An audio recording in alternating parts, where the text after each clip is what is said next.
580 Sports Talk coming to you on a Wednesday. Chris Jones speaks.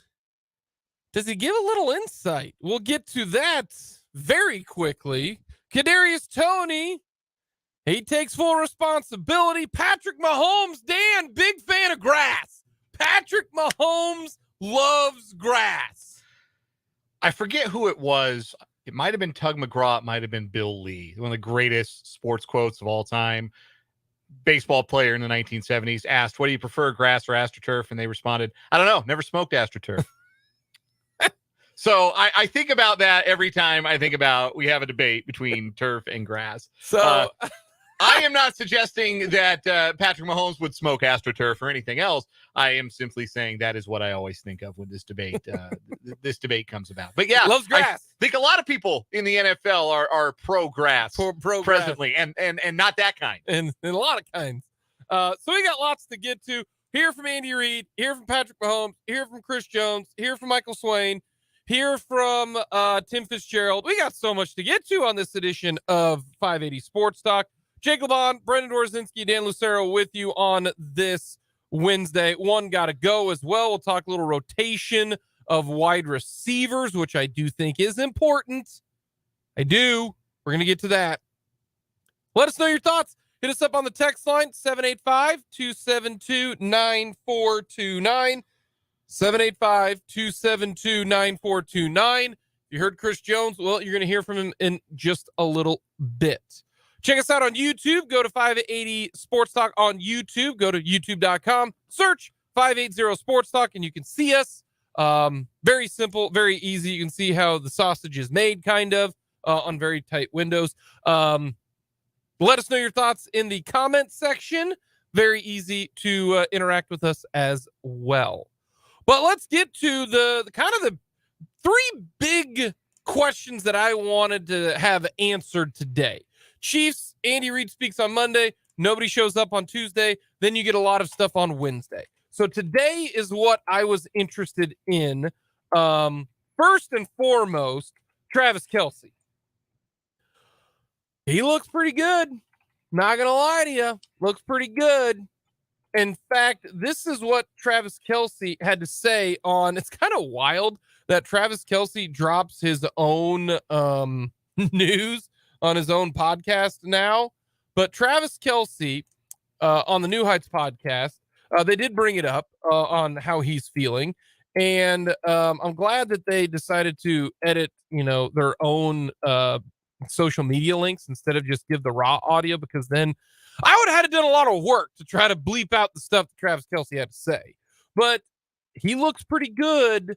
There's some video footage of practice today where he's jumping up around, does have a brace, or at least the neoprene right, sleeve on that right knee.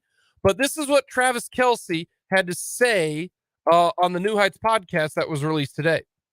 Do we have an injury update from Travis Kelce? Things are looking up. Feel a lot better than I did last week. Felt like an absolute asshole not being able to play in that first game. Yeah. I feel like it was the karma from the show, to be honest. From the show? Making fun of Kevin Hart and Kylie. So never making fun of anybody getting a hernia or tearing their core. No, seriously, though, I did feel like an asshole for not being able to be out there week one. I'm sure you did, yeah. You got to be very fortunate to play this game. I take a lot of this to heart, being able to be out there every single week. You're talking about the toughness rating on Madden. I love to put that on my resume, that I make myself available every single week. The last practice going into the first game, I got a little lazy on some of my movement and couldn't play in the first game. Like I said, a lot better than last week, and it doesn't help when your brother is on national television telling everybody that what are you talking about? You're going to play.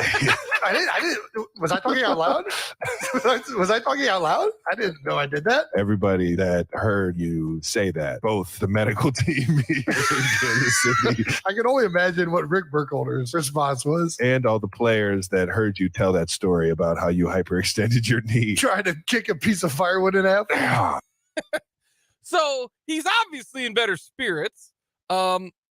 Moving around well. So that's a positive. That's a good thing. Got that taken care of. I think he'll play on Sunday. Just kind of depends on how much he is going to play on Sunday. So that's good. All right. Let's knock out Kadarius Toney. Kadarius Toney also spoke to the media, And kudos to Kadarius Toney. He said exactly what I wanted him to say. I got to be better. I got to take responsibility. It's something that I normally don't do. Had a bad game, got to find a way to be better. And then he talked with Andy Reid, and he said, Coach Reid told me, just do and be you. That's what you need to do. Don't be a superhero, Andy Reid told him. He said, I don't need to be a superhero. Just do what I am supposed to do. You want to know who's supposed to be the superhero? But he's not a superhero. You want to know what he is? He's the Grim Reaper. Remember, when things get grim, be the Grim Reaper. Low key, still one of the most badass quotes that Andy Reid has ever said. He didn't tell that to Travis or to Patrick Mahomes in the moment, but the question was it a little bit grim? And Andy Reid had the quick thoughts. This is the 13-second game, obviously, guys. Yes. And he said, when it's grim, be the Grim Reaper. Total badass quote. Like, that should be on his Hall of Fame jacket, that or cheeseburgers. Anyways. I want him saying nuggies. Yeah. Well, Patrick Mahomes did mention that. Low-key, Andy Reid, super funny in commercials. He doesn't think so. He doesn't believe it. Oh, God, he's hilarious. My wife thinks he's so funny. I think so, too. So funny. I think he's very funny. But he Hey, what's up, by the way? He said, how are you doing? He said, don't be a superhero. I just need you to be Kadarius Toney. And that's exactly what he needs to be. I am not as concerned as everybody else is about the drops for Kadarius Toney. To me, the drops for Kadarius Toney are not nearly as important as, say, Joe Burrow's calf or Josh Allen's turnover problems, or, a lot of different factors in all of this. Brandon Staley's brain, a lot of different things. It's about how repeatable are things. We talk about that with success all the time, right? How repeatable is this? Great example, a current NFL player, Daniel Jones. His success was a bunch of checkdowns and yak yardage and Brian Dable being a legitimately excellent offensive head coach. How repeatable was his success last year? Based on 1 week, not all that repeatable. Okay, no. We talk about that all the time. For Toney, not that he was great when he was in New York, but we also don't have a track record of this dude has stones for hands. We don't have that. So I'm not super concerned about that either. I also would like to say this real quick while we're talking about Toney. I don't know where you can find this bet. I don't know. Maybe FanDuel, maybe DraftKings, maybe you got to go overseas to find it. I don't know. I will place a bet this week on first Chief to catch a pass. It is going to be Kadarius Toney. They are going to force the ball to him on the first drop back like you've never seen before, because that's always what they do, right? The way to get someone after Kelsey fumbles, which happens like once a year, he fumbles. Who is always the first person to get a catch after that? It's Travis Kelsey. Always. So be on the lookout for some early action for Kadarius Toney on Zoom Sunday. Flips where he just can hold that on might to be it. Yeah. Just see the ball, go into your it'll be Happy Gilmore, right? That's your home. Yeah. Like, let me see the ball go into my hands. And so that's why he said everything I wanted to. He was even asked about, you trolling the Giants. And kudos for Kadarius Toney for being honest. And it's true. He trolled the Giants. Didn't need to in the offseason. No. Then he had a terrible game to which he was hurt enough to delete all of his social medias. And then he brought them back because that's what they do. Yep. And then the Giants put on one of the most pathetic performances in an NFL football team has ever done. And then he clapped back at them. And he goes, look, I'm trolling them back. They trolled me. I'm going to troll them back. It's not going to have an effect on my ability. As long as it doesn't have his effect on the game, I have no problem with that. In fact, as well as I do, if you're going to give it, you better be able to take it. Sure. And if you can't give it, you better, or if you can't take it, you better not give it. If you're going to talk trash and then get all your feelings hurt when somebody else talks back at you, that's the one thing I'll say about Tyreek Hill. He talked a lot of smack, and then the Super Bowl, Antoine Winfield, I'll never forget, went right up to his face, gave him the peace sign. Cheetah just had to eat it, and I'll give credit to Tyreek Hill for that. Giants fans, you clapped at him. He clapped back. I have no problem with that as long as it doesn't interfere with the game, and I don't think it will. So got those two things knocked out. Chris Jones spoke to the media today, And this is interesting. We're going to play Chris Jones's audio here in just a little bit. But the more I hear from Chris Jones, the more I think that Chris Jones told his agents, make this work. And the reason why is he did say today, if I could do it over again, if I could redo it, I would do it differently. Kudos to him being honest, because most people would say, not talking about the situation, let's move forward, go full Bill Belichick, we're on to the Jaguars. Mm-hmm. But he said, I would do it differently. We're on to Jacksonville. I would do it. But he also goes, you just have to live with it. Chris Jones, very kind of Zen-like, where, hey, it happened, you just got to learn from the past, right? He thanked the Hunt family for giving him a raise when they didn't need to. They didn't. They truly didn't. And he still wants to be a Chief for life. Him still saying that, I don't think means it's we're going full, do you think there's a, full Dumb and Dumber Lloyd Christmas here? Do you think there's a chance? Yeah. Yeah. 1 in a million. So you're telling me there's a chance. I still think there's probably, like a 10% chance he can re-sign with the Chiefs. I really do, depending upon what all happens. But I think this was a holdout that, as everybody's now seen with the incentives and all that, that absolutely hurt Chris Jones more than it helped. It did nothing. And even the national media are starting to come around on that. Mm-hmm. In order to actually improve his situation this year, he's going to have to go to the Super Bowl and then win the Super Bowl. That's it. That's how he actually gets a raise. I don't know if the Katz brothers will be Chris Jones's agent after this. Wouldn't be surprised if they moved on. Because it really sounds like he mentions when he speaks, we're going to play that I chose my representation, years ago, and I've stuck with them. That's kind of the good old, vote of confidence there. I think this was the Katz brothers said this, and Chris Jones said, okay, didn't work out. And in the agent business, you are in the get it right business. Plain and simple. It's kind of like the play call business. If the play works out, you're a genius. If it doesn't, even though the guy dropped a pass, you're an idiot. Mm-hmm. Well, it did not work right now for Chris Jones. And Chris Jones, I think, missed his teammates, even to the point where during this holdout, Chris Jones, Brett Veach, and Andy Reid were actually all three texting each other. And it was a meme. And Brett Veach sent a picture of a meme of Chris Jones, where it's Chris Jones before the holdout, and he's like swole and fit and everything like that. Mm-hmm. And then September 1st, it's a picture of beer belly Chris Jones, during his holdout. And Brett Veach sent that to Chris Jones. This is what he's saying. So I'm just going to say, I'm assuming this is true. And all of them had a good time. Like, they laughed about it. This was during his holdout. And he said, it's not personal. It is business. Many people can't separate the two. It is very hard. I go back to, have you ever seen You've Got Mail, where Joe Fox, is Tom Hanks, and then you got Meg Ryan, the little shop around the corner. It's kind of the same situation. Like, he really likes her. It's not personal. It's business. Yep. So many times that you've heard that. And that's the relationship. He goes, I love Veach, man. Veach and me are good. That's why I think this was all the Katz brothers saying, hey, we think this is going to work.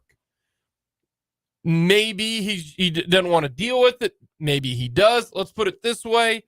The odds that he finds new representation before this upcoming deal might be greater than what it was.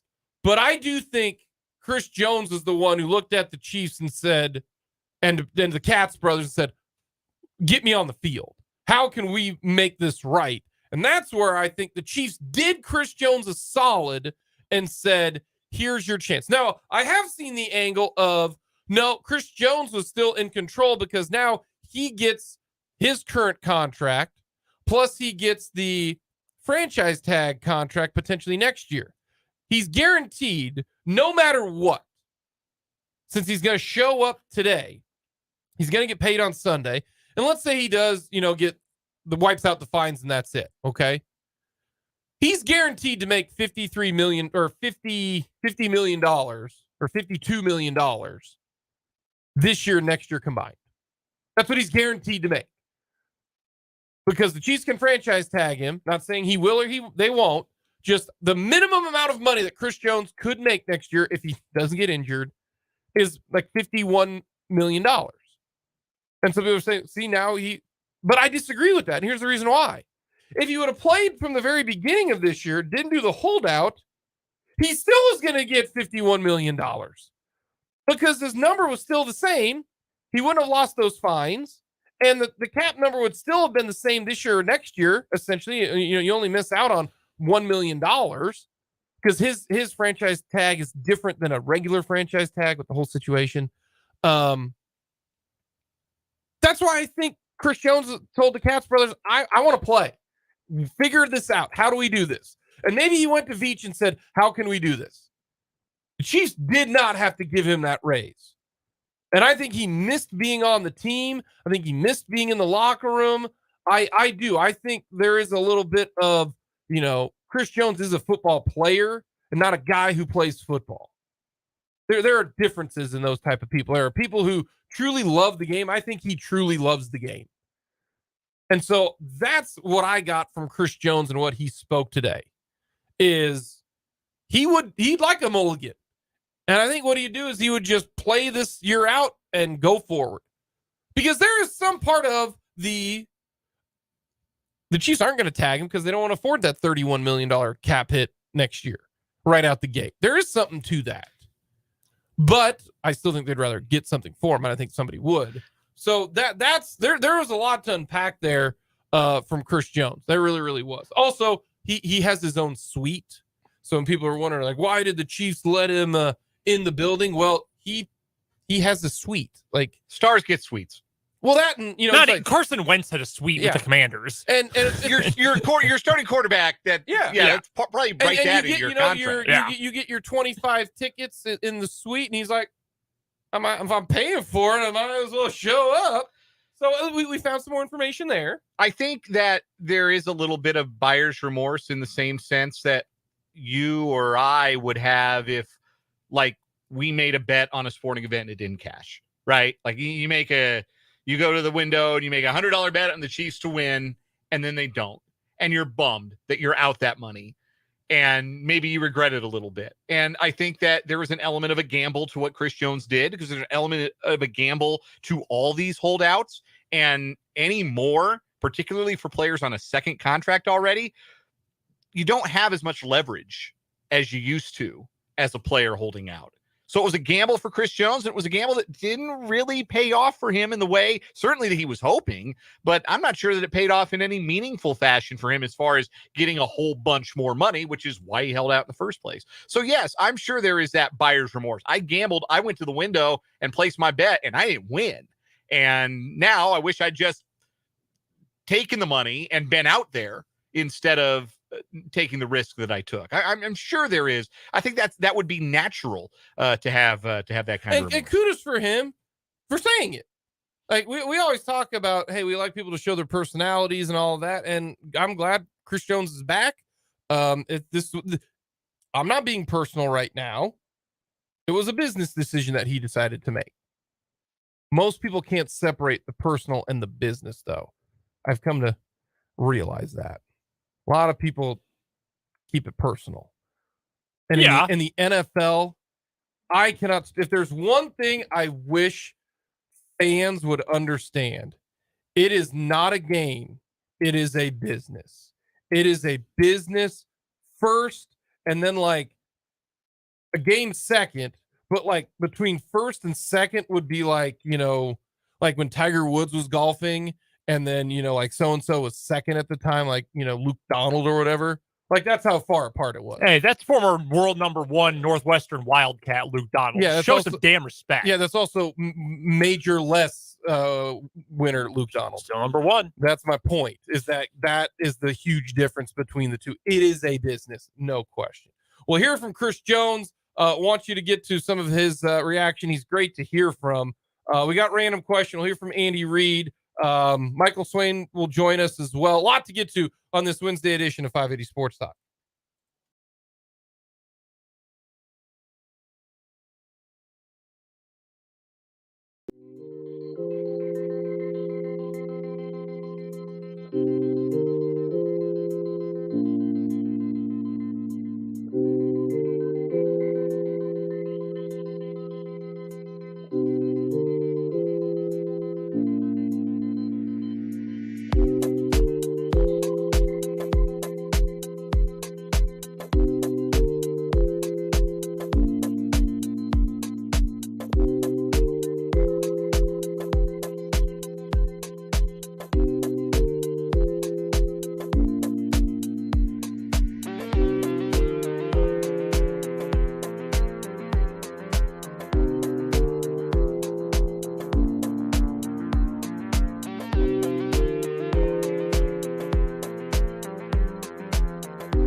So Chris Jones met with the media. He spoke for about 8 minutes or so, and a lot of info, a lot of it. I want you to. Do you think Chris Jones has ever listened to ska? Probably not. I'm going to say no. I don't think they're playing this a lot in the locker room. I got the measles and she's got the mumps.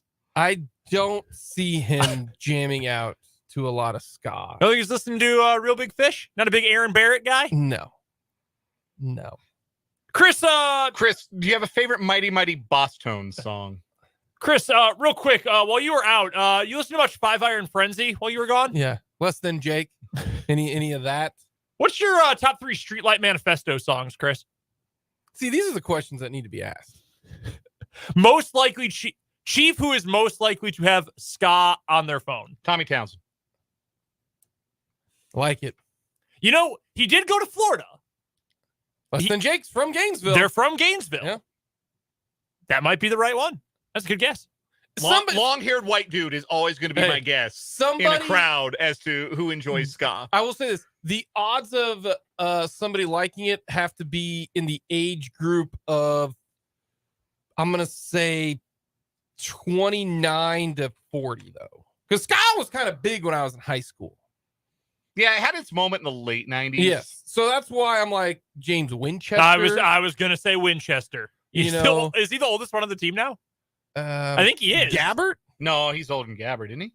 Yeah, I think Gabbert is. Well, Winchester might. He's 34. Might have been like back in the day. He's a year older. Oh, no. He's a couple months older than Gabbert. They were born the same year. That was one guy that jumped out to me. Maybe Blake Bell because of, he's older.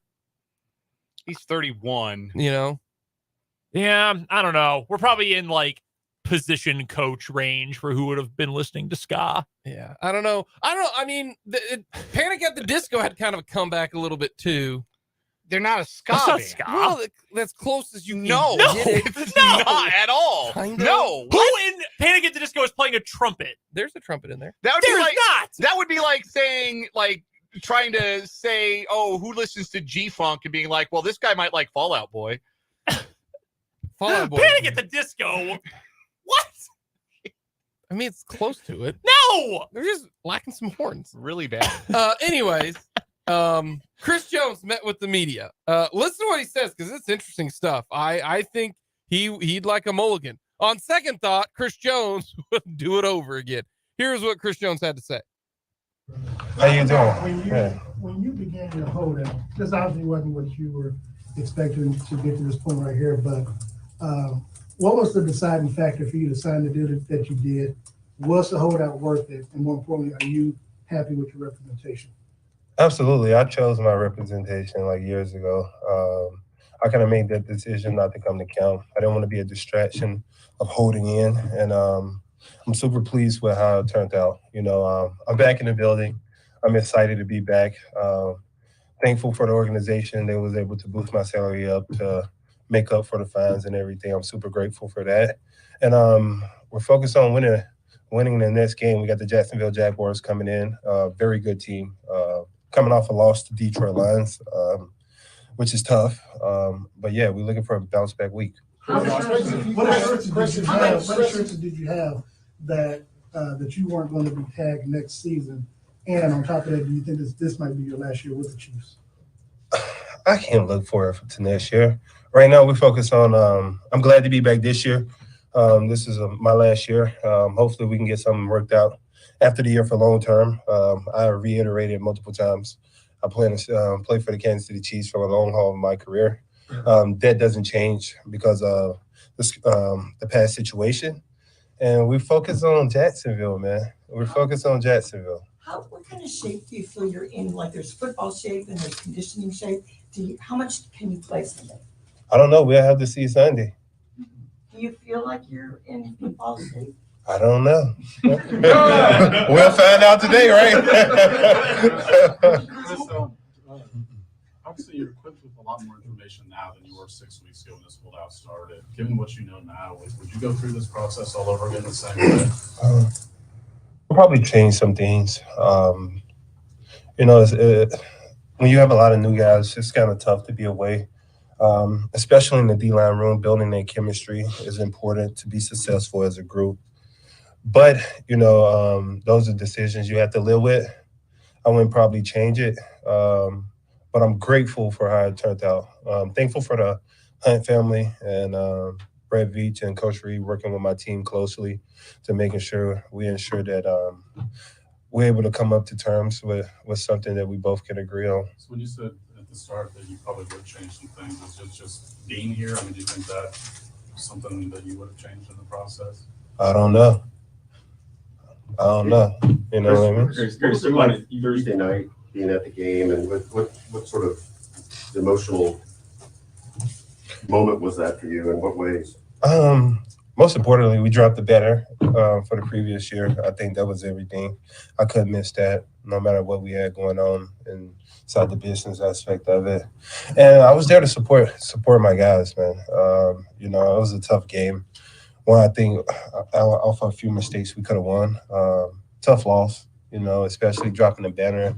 That was a special night for us. We needed to win and capitalize on that, but got to move forward. Did it feel just strange to be not part of it, and did that play any role in you perhaps getting back into the fold? Hi, everybody. It all felt crazy. First time I ever sat in my suite. See what I paid so much money for a year for.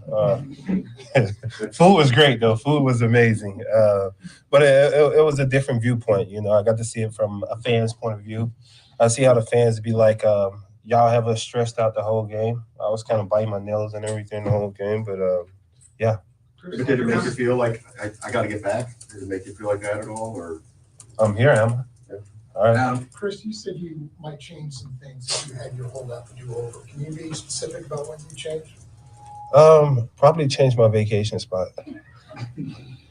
Chris, St. Joseph, Missouri, by chance? Probably so, right? Chris, you mentioned the fans. The fans followed you throughout the holdout on Twitter, social media. What was that about? Can you just kind of go into that? One thing about with the fans of Kansas City, they're very personable. The Chiefs mean everything to them, and like I said, man, so some gonna disagree, some's gonna agree, and some just respect it, right? So I hope we can come to terms where I'm back. They can finally have a little understanding with me, and we're focused on Jacksonville. I hope they're as excited as I am to get back, and looking forward to this week. And being back, it's about the business, right? That you have to deal with a lot, during the off season. Where are you at mentally? Listen, I'm happy to be back. Okay, the business aspect, you can't get personal into it. When you get personal, things can turn bad. You know what I mean? I never took it personal. I did take some of the stuff y'all said on Twitter about me personal. Like, I just want y'all to know, I keep receipts. Okay, talking to all y'all that's been talking stuff on Twitter, I keep receipts. And yeah. Chris, one of the things that you talked about was being defensive player of the year. We saw what Nick Bosa got. Did that have any inclination in how you negotiate with the Chiefs? But also on top of that, is that still should be a main priority for you based off of your incentive? How motivated are you going to be to try to accomplish that this year? I'm always motivated to be the best, not only at my position, but the best in the league. What Nick Bosa done respectfully, he deserved. That has nothing to do with me.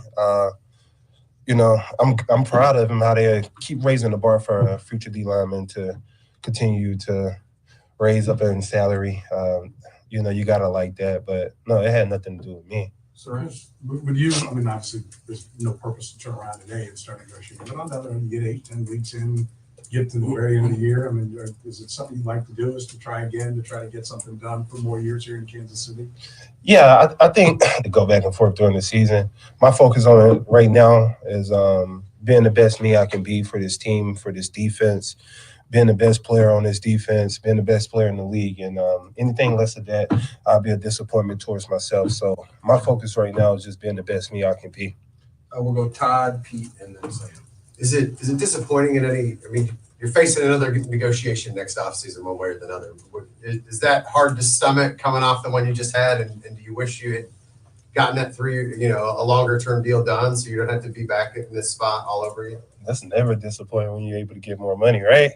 So no, it's not disappointing, man. It's more so of a respect thing. The Hunt family respected me enough to actually raise my salary up for me just a little bit, so I can make a little more money this year, and then next year I can go back again. So it's definitely an exciting thing to have, but right now I'm not even thinking about it. Chris, when you come back in the building, you obviously have conversations with Andy and Brett. Just how confident, comfortable you feel like all parties have kind of put the emphasis on let's focus on this season. I think you as reporters and fans kind of miscrew the contract thing. It's never personal. I don't think I started hating Coach Reed or I started disliking Veach. I love Veach. He knows I love him. We had on and off conversation throughout it all. Coach Reed, I love him too. Me and him still calling texts. We actually got a group text. Veach said that I retweeted a picture where it was like Chris Jones after season, Chris Jones off season, where I was big with no neck. And we actually had a little joke about that through the midst of it. So I don't think our relationship was affected any about that. They know how much I love this organization. They know how much I love this team. And I don't think that affected any part of our relationship. Last one, sir. Chris, is it important to you to be the highest paid player in your position? Not at all. That's always a goal. But as important, no. Is it important for me to be the best at my position? Absolutely. I think that's where my mind is at, is actually being the best and being the highest paid. So that's what Chris Jones had to say. He says he still wants to be a Chief for life, right? That's good. Here's the disconnect again from what you say and then how you do it and the result. And a lot of people will say this because a lot of people who are fans, right, when they see that, they see Well, he says he wants to be a Chief for life. He can be. Sign the contract that they offer you. Like, he can. Mm-hmm.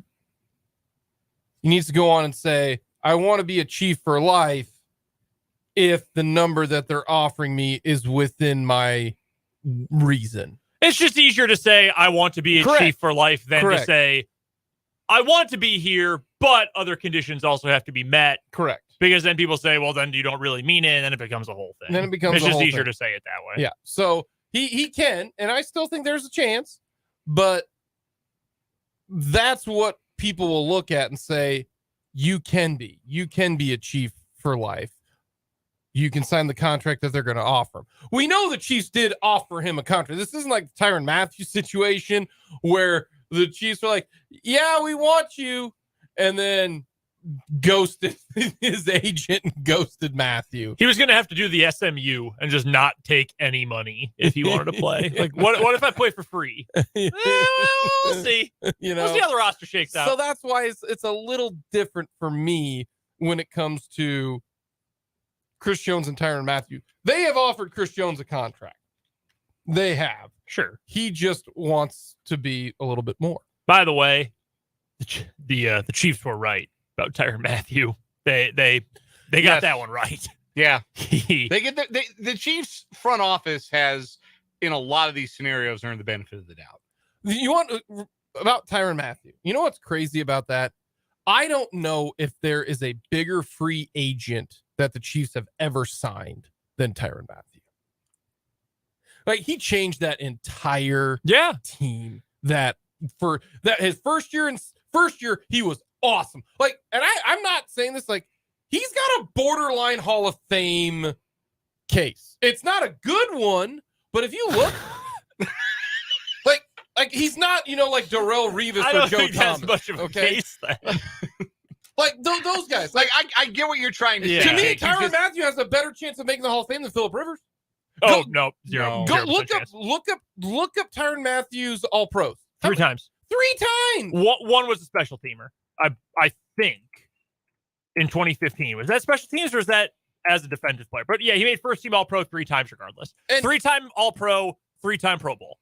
And finished 4th for Rookie of the Year. To me, Tyrann Mathieu was better at his position than Phillip Rivers was, according to relating to his peers. To me, it needs to be towards your peers. They were all defensive. Yeah, that's legit. Okay. That is legit. Be a 3-time first team All Pro. Yeah, 3-time first team All Pro. He was on the All 2010s team.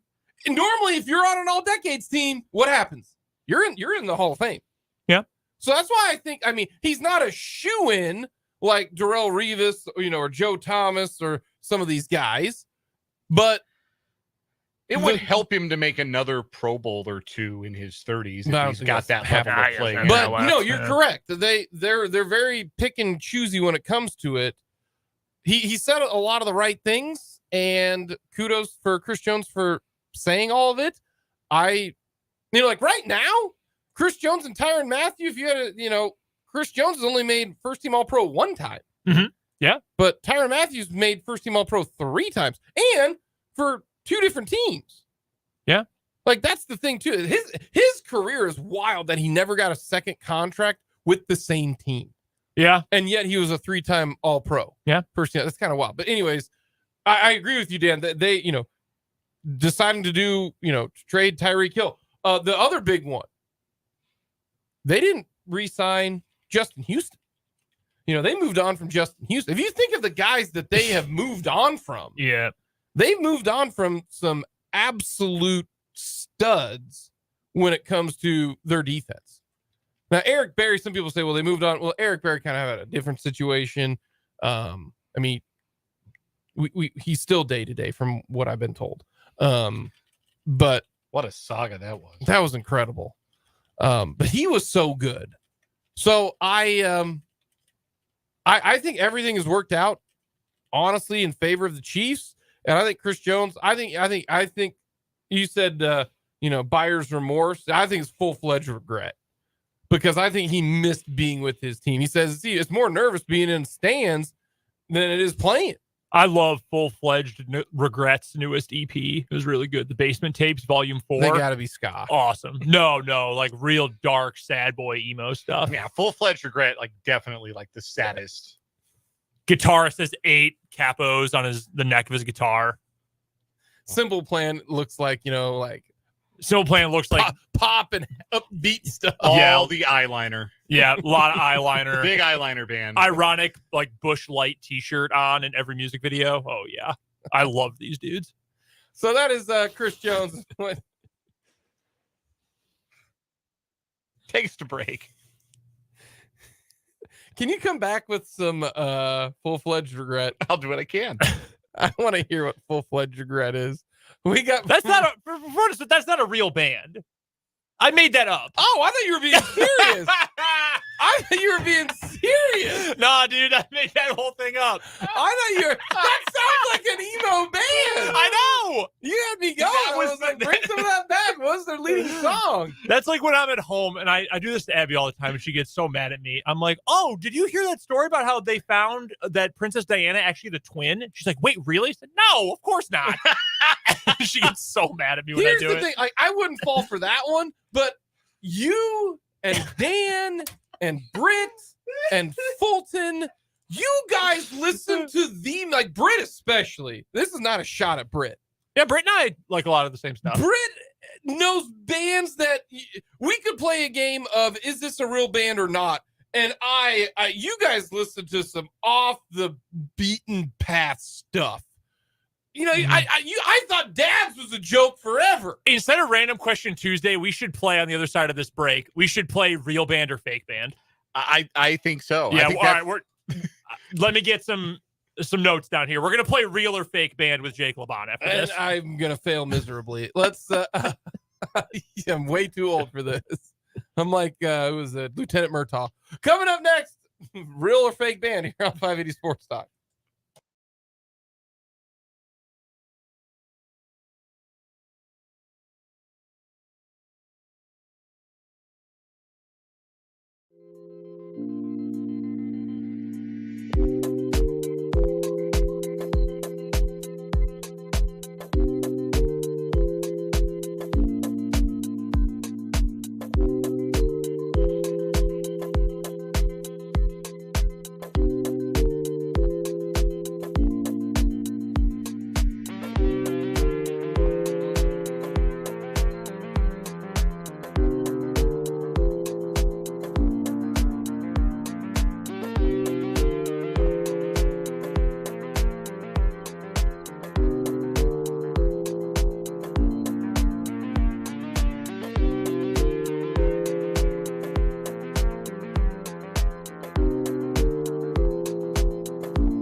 Do you know who this is? Lil Durk. Surprisingly close. That's Gunna. My next guess. And then it was going to be Young Dolph. R.I.P. Yeah, I thought maybe that's why you were playing it, You love Young Dolph. All right, so Dan and I each have a couple of real and fake bands at our disposal. And we're going to see how many of these Jake knows and if he can get them correct or not. By the way, if I had a band name, my band name would be Torn Meniscus. That's pretty good. That's a good one. Not gonna lie, Full-Fledged Regret is a great band. I would like to make sure that is known. That's why I thought it was real. And that sounds like something you would listen to. I would. I know you would. I absolutely would. I know you would. And you guys come up with the most. Now, all of these bands, you guys have to know at least 3 of their songs. You know, it's like, are you a fan of the band? Like the band T-shirt, you know, if you wear a T-shirt of a musical artist and you don't know 3 of their songs, then you shouldn't be allowed to wear that shirt. Whoa. All right, Grandpa. No, that's Jeez. why are you wearing that shirt then? You never heard that? I did one time when I was in college. It was my senior year. I went to the newsroom of the newspaper, and I walk into the newsroom, and our arts editor was wearing a Megadeth shirt. And I was like, oh, hell yeah, Ryan, love that shirt. Like, what did you think of? And I asked him a question about the music. He goes, look, dude, I'm going to be honest. This is fashion. I don't know a single Megadeth song. See, and I felt like posers. such a chump. I felt like such a chump. You are not a chump. That guy is a loser. I hope you cut him out of your life completely. No, I firmly believe that if you wear a band's shirt, that's why when Britt ever wears a band's shirt, I don't know if you guys noticed, but I always ask him, give me 3 songs. And to his credit, he rattles them off. And I said, you're a legit fan. Like someone wears like a Biggie shirt or something like that. I'm like, name me 3 Biggie songs. And if 2 of them aren't juicy and hypnotized, then I also know that they're not a fan. Give me the loot. Like I want if you're gonna wear a shirt, I need it. But anyway, Mo money, mo problems. Let's all right, try this here. Let's get to it here. Number 1, car seat headrest.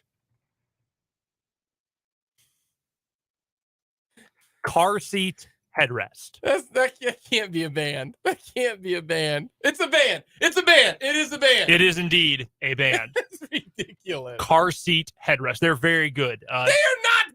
They are tremendous. Teens of Denial, 2016, I think. Phenomenal album. Nice. All right, go ahead. Let's just for Jake. All right. Teenage Wrist. No, fake band. Fake band. Fake band. Teenage Wrist is an American rock band from Los Angeles, California. A friend of mine saw them live last night. Last night? The other night. Okay. In front of what, like 9 people? No, definitely a club show. Best kind of show. Teenage Wrist. All right. Nervous Ghost. Not a band. Not a band. Not a band. No. That is correct. Nervous Ghost is the name of a song by a band called just Regret. It popped up when I Googled. Not Full-Fledged Regret, just Regret. Okay. Oozing Wound. Dog, that's gross. That's a band. That's a band. That's a band. That's a band. Hey. That is a band. Their EP, We Cater to Cowards, came out in January of this year. Oh my gosh, they are Chicago-based metal band. Love that. Oozing Wound. 10-foot pole. That's a band. That's a band. That is indeed a band. That's a band. ADD, great track. Great track. So you know that one. Guys, You're doing well. No, what I'm doing here right now is I need to go play like blackjack because on a heater. I'm just literally I got a 50-50 shot here. I'm flipping a coin. All right. Band name or not? Hell is Other People. No, not a band. Not a band. That is a famous line from Jean-Paul Sartre's No Exit from 1944. All right. Scotty Spliffin. The fact that, like, so you said Car Seat Headrest is a band. Car Seat Headrest is a band. Stupid. Scotty Scheffler, a band. Scotty Spliffin. That's a band. Incorrect. Busted. It is on 16. That is on an album by a Chicago emo band called Dikembe. They're named for another basketball player. Yeah. All of the songs are marijuana puns and members of the 1990 Chicago Bulls. Tony Kukush, Luke Bongley, and Michael Jordank are also on that album. I think my brother is familiar with that band. Last one. Feeble Little Horse. That's a band. That's a band. That's a band.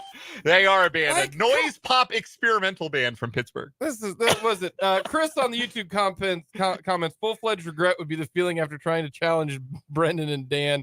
in an obscure band. Like, I'm just shooting from the hip here. Like, that sounds like one. Hey, you did pretty well. I think I was like 70%. That was good. Ridiculous. But there's a legit reason why I thought Full Fledged Regret was a band. It is a great band name. Really good. Really good band name. You will. We'll put a playlist together for you. I'm not going to listen to it. Not listening to that. Tomorrow at 2:30, Jake, your review of Oozing Wound's newest album. Or with a teenage wrist. Who's your buddy? Was it a good show? Did they knock it out of the park? Yes. He said TJ's wrist whips ass. We're going to hear from Andy Reid. One got to go, and then we'll talk all things KU with Michael Swain.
City Sports Talk, hour number 2. Thank you so much for joining us.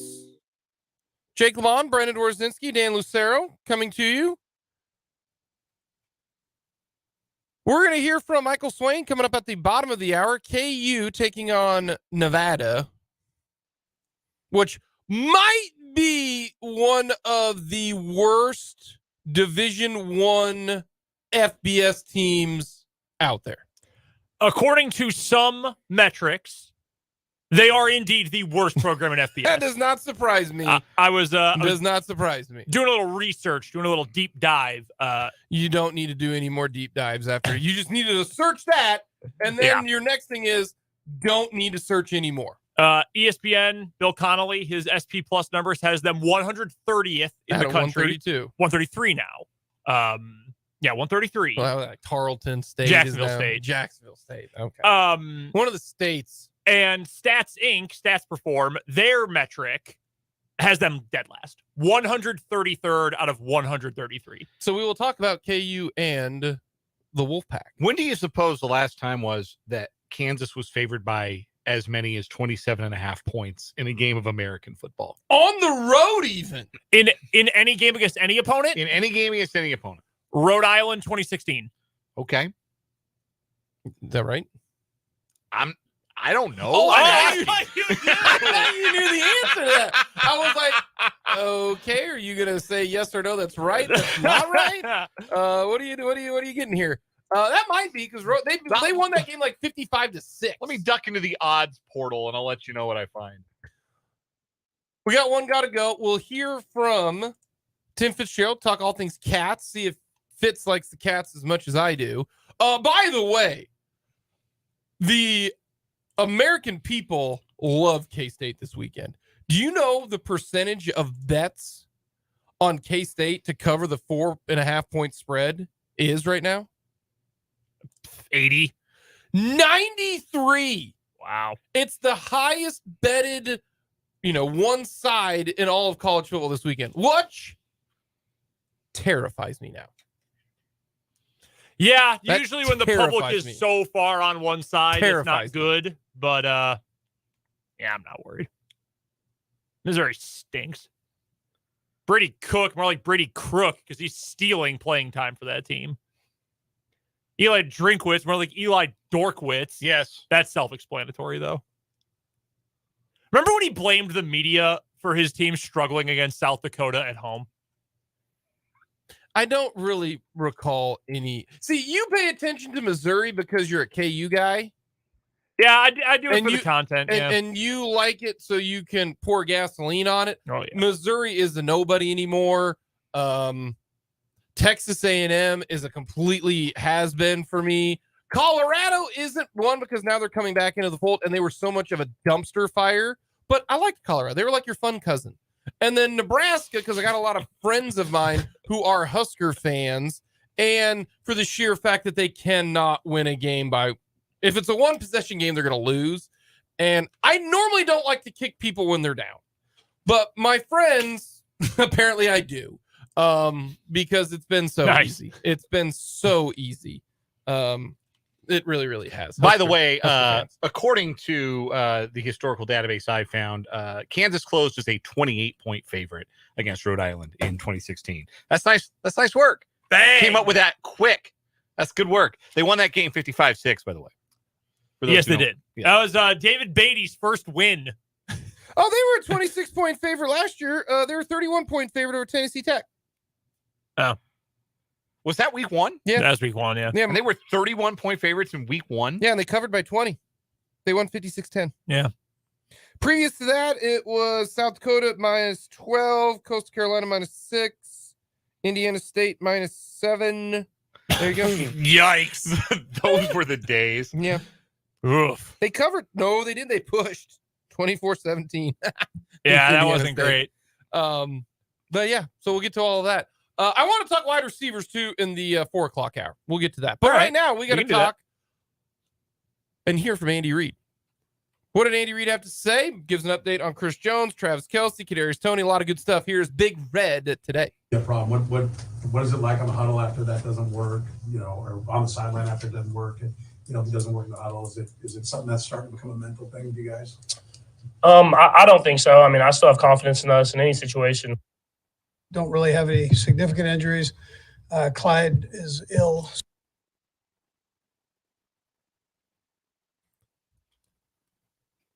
So that was obviously not It was a mixture of Andy Reid Andy Reid. right away. Well, We'll get there shortly. Yeah, we'll make it happen. Oh, my microphone button broke over here. Oh God, we're falling apart. Yeah, I'm not sure what happened with our recording, but if you'll give me 1 second, I'll make sure we get this set up. Don't have my computer on because there might be a commercial playing real quick. So just a little inside baseball there. Unless you want to hear audio from Jason Statham movie. I do not. There's a new Expendables coming out. Were you aware? So Expendables. Did the audio cover up, or what happened there? You know what? I don't know, but I do know we do have Andy Reid now. So let's get to Big Red speaking earlier today. Is ill, so he won't be at practice today.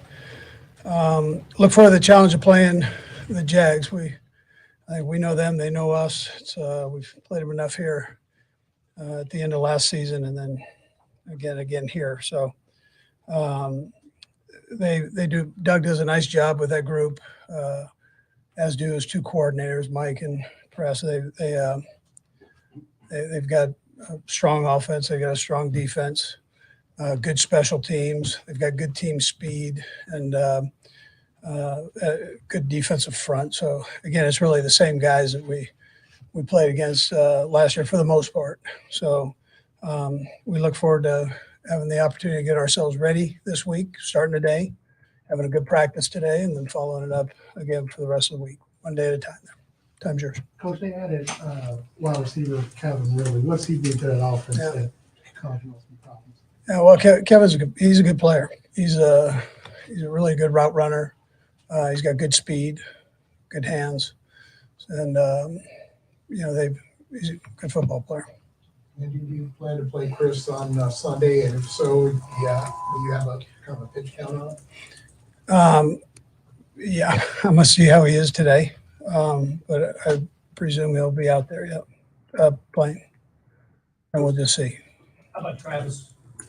Update on Travis. Yeah, Trev, I did the walkthrough, and then he's going to go out to practice today and do that. He's made progress, and again, I'm just taking those guys, day by day, see how they're doing. Andy, what's it like just having Chris back in the fold, and how's that felt so far, and what's it do to the team overall, do you think? Yeah, Chris is a good football player, so having him back in is he's an important part of it, and we're glad he's back. We'll just see where he's at physically as we go. He normally keeps himself in pretty good shape, so we'll see how he does out there today. I'm gonna take it day by day and just see how he does. And is there some benefit specifically to just having that, whatever you want to call it, distraction behind you, and just he's here? Does that help you? Yeah, I mean, the thing I tell you about is it's good to have him back. I mean, and that's not.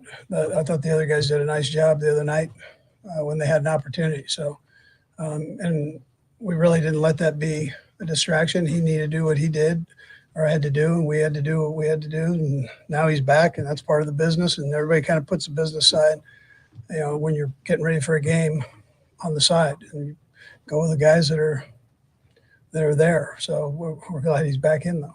He's a good football player. Go ahead. No, you're all right. Go ahead. I know at the end of the year you do exit meetings. I mean, this is kind of maybe during camp you make your way around every guy. You make a point to sit down with Chris and hey, let's make sure we're all good and some kind of conversation. Has that happened? Yeah, Chris and I have talked, and so there wasn't any personal thing going on there between us or that. It was just he made a business decision, and so that's part of this thing. And I'm old, so I've been through a lot of those, and those things happen. So I'm able to separate it. I think he separated it, and he's back in. He's got a good attitude, ready to go. Coach, you talked about the defensive front for the Jags. Josh Allen had 3 sacks, the linebacker had a sack. What kind of test do you think that's going to put your offensive line, especially with the new tackles with Jamal facing action? Yeah. So, well, one of our tackles was with him, so he knows him a little bit. But that the 41, he's a good player. You know, I mean, both those defensive ends are phenomenal players. They're fast and they have high motors. And I wouldn't slight their backups at all. They can bring it too.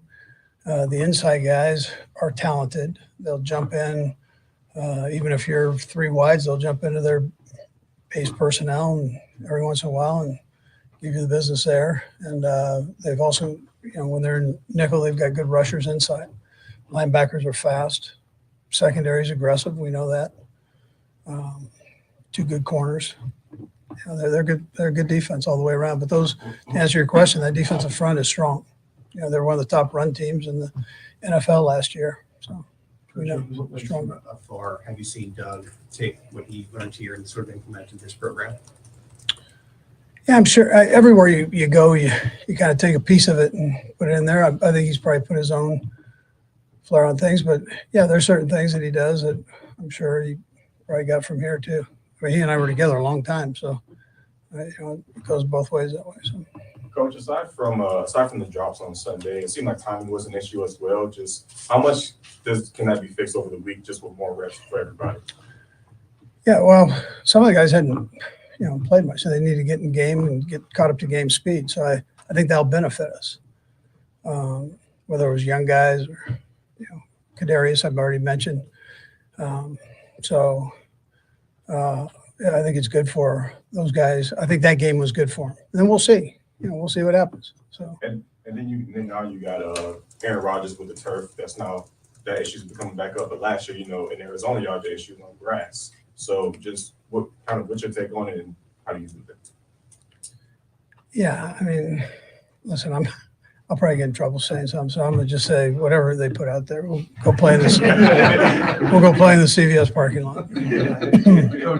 You talked about some young guys being out there, right? Game speed, that kind of thing. But correct me if I'm wrong. Deshaun Jackson, I think, was maybe the last guy you had that as a rookie was maybe your lead receiver.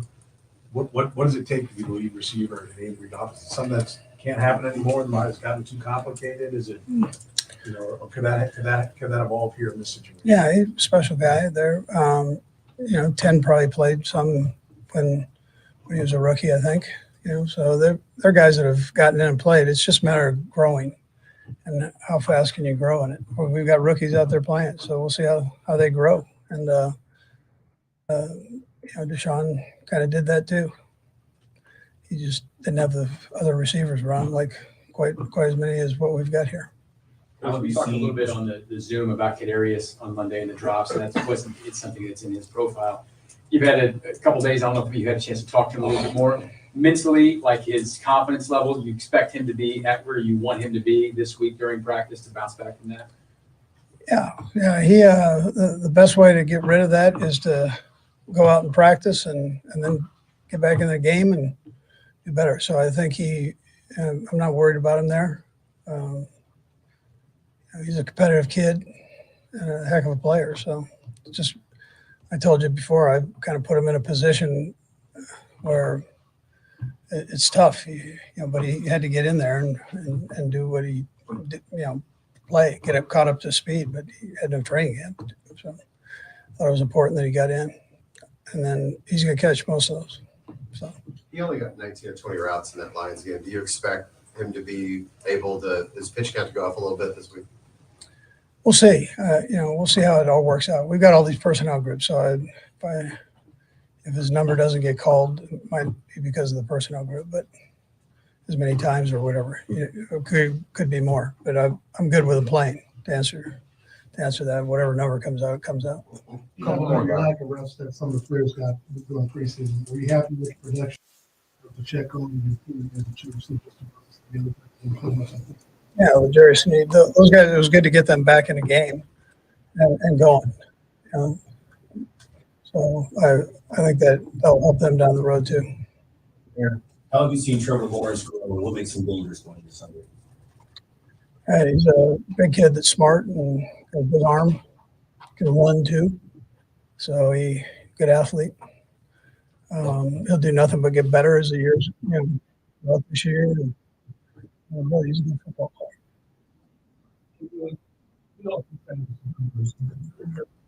Beyond the numbers, what was Nick's last Thursday in his app? You answer that, and then you slight the other guys. You know what I'm saying? So I don't.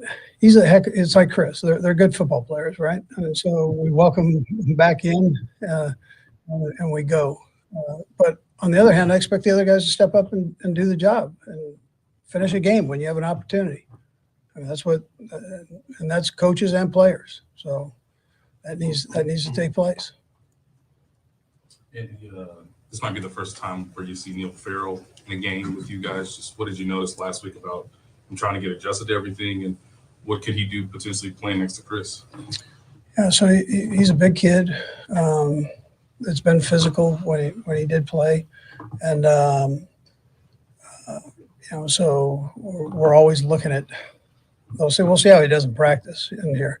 He got shortchanged a day last week, so for personal reasons. So it's good to get him in here, and I think we'll just kind of play that by ear as we go. Last one, sorry. You touched a little bit with Blair about the tight ends. Just what, when you looked at it, what did you think about the performance of the young guys? I know you've been dinged up, not just Travis, but you all sports and early. What do you think about that group right now behind Travis? Yeah, so the two that played the majority of the time were guys that have played for us. So Noah, I thought he kind of replaced what Trav normally does. I thought he did a nice job in there. Blake has been around, and he did what we asked him to do. He did a good job of that. So, yeah. All right. So that is Andy Reid speaking to the media today. Good news for Travis Kelce. Thinks Chris Jones can roll, go with it. That's a positive. Good. I think Chris Jones will play 35 to 40% of the snaps. I really do. I think he's going to be able to play, get a week of practice in. They won't do anything fun or crazy. See ball, get ball. Go get him, Chris. I sense a little bit of lightness in Andy Reid getting to talk about the game and not have to ask about who's not there, who's not available, who they don't have on hand. I got to imagine, by and large, it's even in an 0-1 locker room, because there's tension in being 0-1. Because if you're 0-1, you're a step away from being 0-2. And if you're 0-2, we all know, we're all familiar with the stats and the history that say it's really hard to go from 0-2 to the postseason. 11%.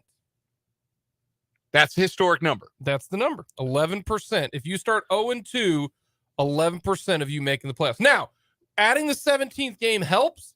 The Bengals, and the 7th playoff team, too. The Bengals last year. Yeah. They started 0-2. Yeah, they did. So the Chiefs, and Andy Reid's, one of Andy Reid's year. The second year where they started 1-5, yeah. was it? Or no, they started, was it 1-5? I thought it was 1-5, and then they reeled off 10 straight. I thought it was 0-something. Either way, it's bad news bears. Correct. It's not what you want. So you could forgive Reid and the players and that locker room being a little tense this week. They don't feel tense. And I think it's because there was a bit of a cloud created by Chris Jones's holdout that isn't there anymore. And instead of being asked questions or thinking about, man, when are we going to get our guys? Well, you've got the guys. Mm-hmm. Kelce sounds like he's going to play, and Jones sounds like he's going to play. Yeah, those are the Infinity Stones, right? You got them all for the Chiefs. You got all the Infinity Stones together. So now it feels like, okay, we can go get down to business, and our season actually starts Sunday. You went Infinity Stones. I went with Chris Jones and Travis Kelce are when Billy Madison catches the dodgeball and then says, now you're all in big, big trouble. And then just goes to pelt all these kids with the red rubber ball and dodgeball. Yeah, I feel like you're in big, big trouble. However, I think the Jags are pretty good. I do. Yeah. I think Jags are pretty good. I think adding noted gambler Calvin Ridley makes them even more exciting. Yeah, he had a good first week. He can be a problem. It was, by the way, 2015, the year we're thinking of. They started 1-5. They won the opener, lost 5 straight, and then didn't lose again until the divisional round. Yeah. Calvin Ridley hadn't played since, I think it was October of 2021. And in his first game back, 8 catches, 101 yards, and a touchdown. Yeah, he was good. And you got ETN, Lawrence. Their O-line, not great. Their defense, okay. That's pretty nice. Not great. Yeah, I would put they're not like the Cardinal defense. They're not like, Hey, Cardinal defense only gave up 20 points. They also played Sam Howell and the Commanders. But, they're not, the 49ers, but they're not the Cardinals. They're not, dumpster fire. Bears. Yeah. So let's also keep that in mind. Coming up next, one gotta go here on 580 Sports Talk.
Alrighty, one gotta go for this edition, and I am going to go in the NFL side of things, and I'm going to go with one gotta go in you think they are a playoff contending team, okay? So one's not a contender. So one is not a contender, all right? So one of these teams, and they all got one loss, so they're all starting 0-1. They're not going to give you the Bengals and the Bills because we all know that they are. So one got to go. These playoff teams: Chargers, Vikings, Seahawks, and Steelers. One got to go. Only one? Yeah. Chargers, Vikings, Seahawks, Steelers. Every one of them started 0-1 on the year. So which team can you already say, yeah, they ain't getting her done this year? All right, I will probably not be able to beat the charges of inherent bias on this one. I will give you the Vikings, though, and I do think there is logic behind why. Yeah, as long as you put together a legitimate rebuttal. They were very lucky last year. I mean, we all saw it. We all talked about it. We all talked about how they were the worst 13-4 team ever or whatever. They got, is fortunate different than luck? Because, some of that stuff you don't luck into. Some of that, it's just one-score games are very fickle. Yeah, I mean, Justin Jefferson making great catches is not luck. No, that's not luck. But, Josh Allen fumbling inside his own 1 yard line. Okay. Like that's So a you're going little the bit Vikings. I think their defense got worse. Their offensive line is still bad. They thought, well, Alexander Madison can just replace Dalvin Cook. No, he cannot. No, he certainly cannot. I just don't think they have the juice, and I think they're going to take a big step back. They were going to take a step back regardless, but I think they overestimated what they have. Yeah, that's probably the worst loss of the 4, if not the most lopsided, just the least excusable. Like the Rams beating the Seahawks, it was ugly second half, but the Seahawks dealt with some injuries, and they've divisional game. They've had trouble with Sean McVay's offense in the past. Steelers, bad showing, but against a 49er team with a really good offense. Are you going Vikings too? Or a really good team? So yeah, I'd say the Vikings. See, I'm going Steelers. Okay. And that's not a Kenny Pickett guy. I'm not a Kenny Pickett guy. I just don't think that. Plus, I think their division is tough. They've got a tough division. That's not a gimme, because I do think Baltimore and Cincy is better, and I'm not sold on the Broncos offense, but their defense is good. Their defense can play. So I'm gonna go in with the Steelers, and we'll find out, because the Steelers, they play the Browns this week. You start 0-2 in that division. I actually had a very similar one got to go regarding 4 surprising underdog week 1 winners, but you can only buy stock in one of them. Cleveland, the Rams, the Raiders, and the Buccaneers. Cleveland, Rams, Raiders, Bucks. I'm not buying stock in the Raiders. Absolutely not. Rams, I don't think so, because I think that division is tough. Same thing with the Browns, because I think their division is tough. So that leaves me with one option. It's the crappiest division in football, and I will go the Buccaneers.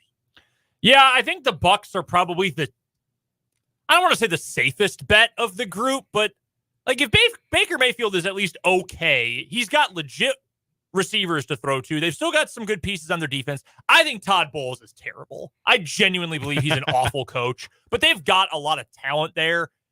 It's either them or Cleveland, and the tiebreaker is Baker Mayfield is not the nasty man. So I'll go with the Bucks. Well, then it's just a harder division. I'll go with a harder division. Their defense is pretty salty, though. One of those teams has a coach and a quarterback that have won a Super Bowl. And if Matthew Stafford can be healthy for 17 games, they'll piece something together on offense where they're going to be competitive week in and week out. It is a difficult division.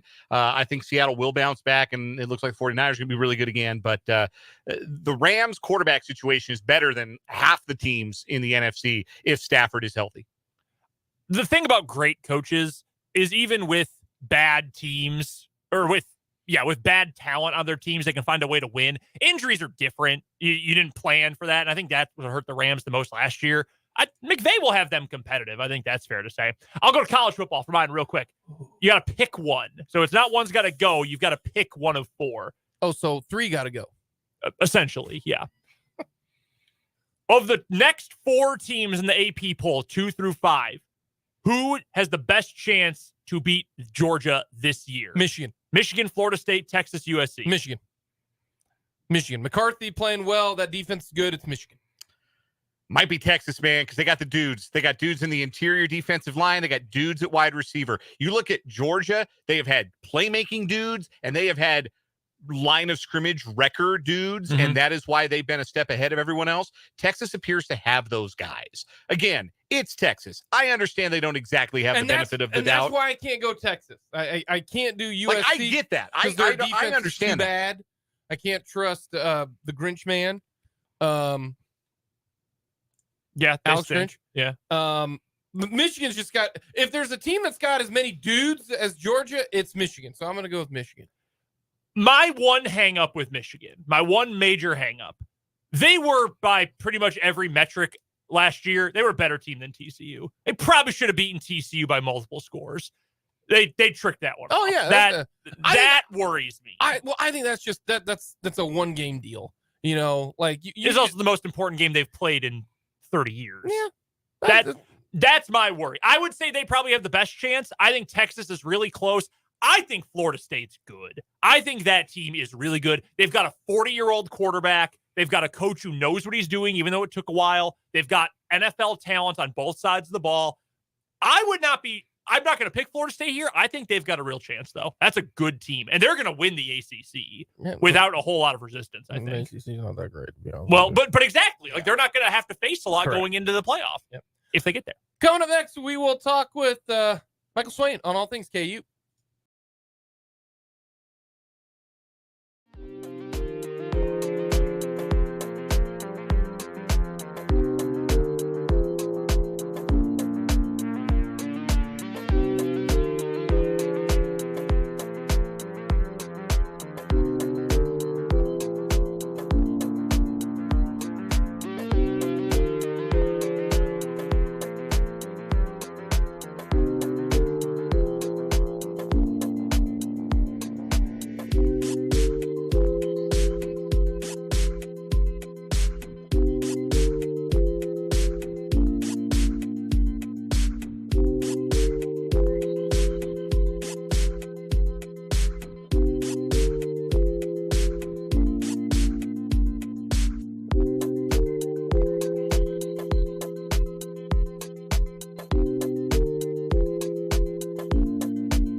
Welcome back to 580 Sports Talk, and a day later than normal since we were off yesterday, pretty early due to that Royals doubleheader against the White Sox. We have a day late edition of Jayhawk Weekly with Michael Swain from 24/7 Sports and Fog.net. Go follow Michael on Twitter at mswain247, and of course, check out all of his fantastic work covering the Kansas Jayhawks over at Fog.net and 24/7 Sports. Michael, we will look ahead to a game against a really awful Nevada team coming up here in just a little bit. But first things first, let's go back to this past Friday. About as impressive as you could have hoped for KU in that game, save for the 2 turnovers. What was the most impressive part of that win for KU over Illinois this past weekend? Yeah, I think just the physicality, right? I think that has been the big question this offseason, has been something that the KU coaches, the KU players have talked a lot about. And I think for people that have covered Kansas long enough, you remember past staffs talking about points of emphasis and we're doing this, we're focusing on this, and then it really wouldn't show up in a game. And I think this is a great instance of the coaching staff talked about it being a point of emphasis. The players talked about it being a point of emphasis. And then you went out and saw it on the field where KU was just better than Illinois for probably 80% of that game. And I think that is probably what's most impressive to me, that KU went toe-to-toe with the Big Ten team and made the Big Ten team look like the less physical one. So I thought that was super impressive, and I think that means a lot going forward, right? You got to think about other teams like BYU, Oklahoma, Texas. Like, those are physical teams, and KU showing that they can do that against an Illinois team that probably will finish, somewhere in the middle of the Big Ten. They may compete for the West. We'll see, but I think that's just huge. So for me, that's probably the biggest thing that stands out, is just how KU was physically able to handle Illinois and do it in a way that I think, frankly, was really impressive. We will get to Jalen Daniels and his continuing ascent to superstardom here in just a moment. But when we talk about physicality and talk about breakout performances, the defensive line, the entire defensive front for KU, I thought was tremendous in that game, especially early on. And specifically Austin Booker. I know that he had a lot of hype coming in from Minnesota when he transferred into the offseason. We've talked about him as an impact player a few times.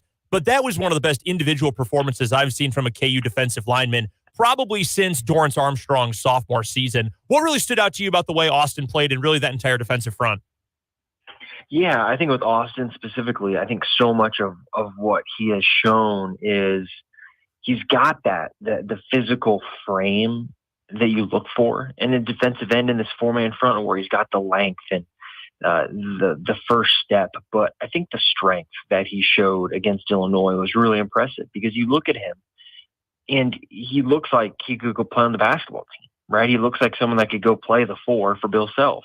And I think the combination of the size, the speed, and then now adding that power is really what stood out to me. It's a bummer the targeting got called, because that was a really nice hit, and I don't agree with it, but it is what it is. And I think that's a performance for Austin that you'd like to think can serve as a springboard for him, where the big question was who's going to pass rush and who's going to be able to get that production with Lonnie Phillips gone. And I thought Booker showed everything that makes you think he can be that guy, along with Jeremy Robinson. And look, keep in mind here too, right? Austin Booker got 2 sacks against Illinois. Lonnie Phillips had 4 sacks against Power 5 teams last season. So you're already looking at Booker having what Phelps did against equal competition. So it's one of these things where it's a really encouraging start for him. And I think just for the defensive line as a whole, you're just seeing that athleticism, right? You're seeing different fronts. You're seeing stunts and different things that you just have not seen this KU defense do before.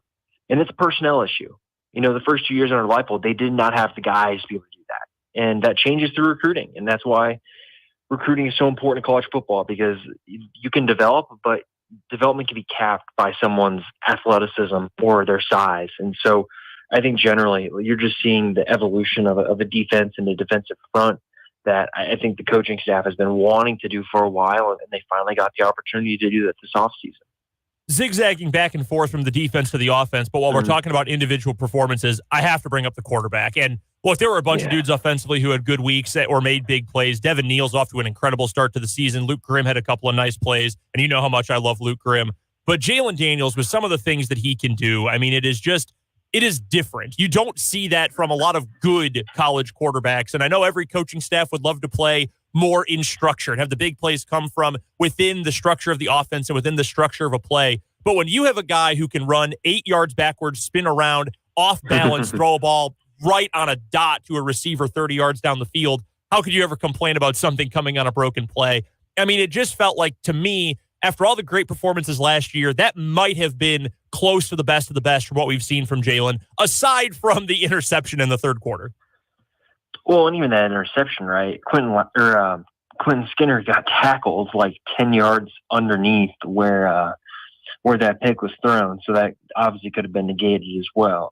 I just think Jalen is looking like he's playing Madden out there. And I think that speaks to the way he's processing things. And when you talk to the KU coaches, that's what they mention. It's his ability to see things, understand, process, and make the right decision, all in very, very fast periods of time. And I think you saw that, right? When Johnny Newton, a guy that's probably going to be a first-round pick, is bearing down on you, he doesn't panic. It's, okay, eyes downfield, where can I throw this ball?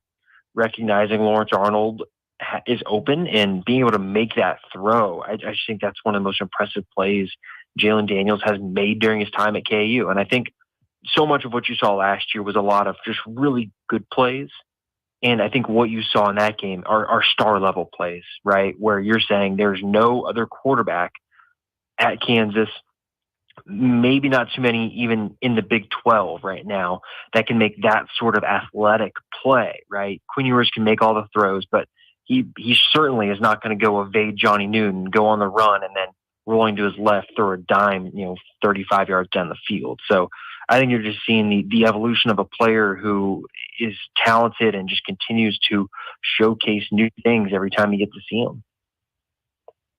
Our guest is Michael Swain of Fog.net, joining us for Jayhawk Weekly here on 580 Sports Talk on the Fleming Place Wine and Spirits Hotline. Michael usually joins us on Tuesdays, gracious to make some time for us on this Wednesday edition of 580 Sports Talk this week. Michael, it looked like it might be a rout, but the second half kind of got away from KU a little bit, and Illinois able to make it a game before the interception late that really salted it away and secured the 11-point final margin. Any concern with the way things went in the second half? What does KU have to clean up to make sure that they are able to step on a team's throats and accelerate in the second half rather than keep it in neutral? Yeah, so I think there are a lot of different factors, I think, that went into that second half and really kind of that end of the third quarter into the fourth quarter happening the way it does. Obviously, from KU's perspective, things they can control. You can't fumble, right? KU put the ball on the ground twice against Illinois, right? Devin Neal fumbled early on, and then Lawrence Arnold had the fumble later in the game that Illinois recovered. KU's put the ball on the ground 3 times now through 2 games and has lost 2 fumbles. This was an issue last year. It's an issue this year. It's something that has to be fixed. You look at the interception for Jalen Daniels, trying to make a play down the field, it's kind of one of those, you just hold your hands up. But I think the officiating here, too, has to be brought up in the way that it just totally took any sort of pace or flow or feel out of the game. And that fits Illinois, right? That's who they are as a team. They want to kind of play in the mud. And that's exactly what that game began. Because you look at the targeting reviews, right? There are 3 targeting reviews in the game. There were 3 spots reviewed in kind of a very short period of time. A touchdown was called back for KU because of a kind of a ghost block in the back call. So I think there are just some of these things too where, yes, KU can not turn the ball over. Mason Fairchild can just kind of let the defender run at Doug Emillion, who can make that play on his own. But I think the officiating, the way that was handled, also played into Illinois' hands. And that's fine. That's going to happen in games this year. And I think it's another situation for KU where, now they can learn and really be able to grow off of it. And if this situation comes up again against BYU in a couple weeks when they try and take the air out of the ball, KU has that experience. They've got that kind of notch in their belt now where they can remember back to this game and know what it takes to kind of keep that foot on the gas.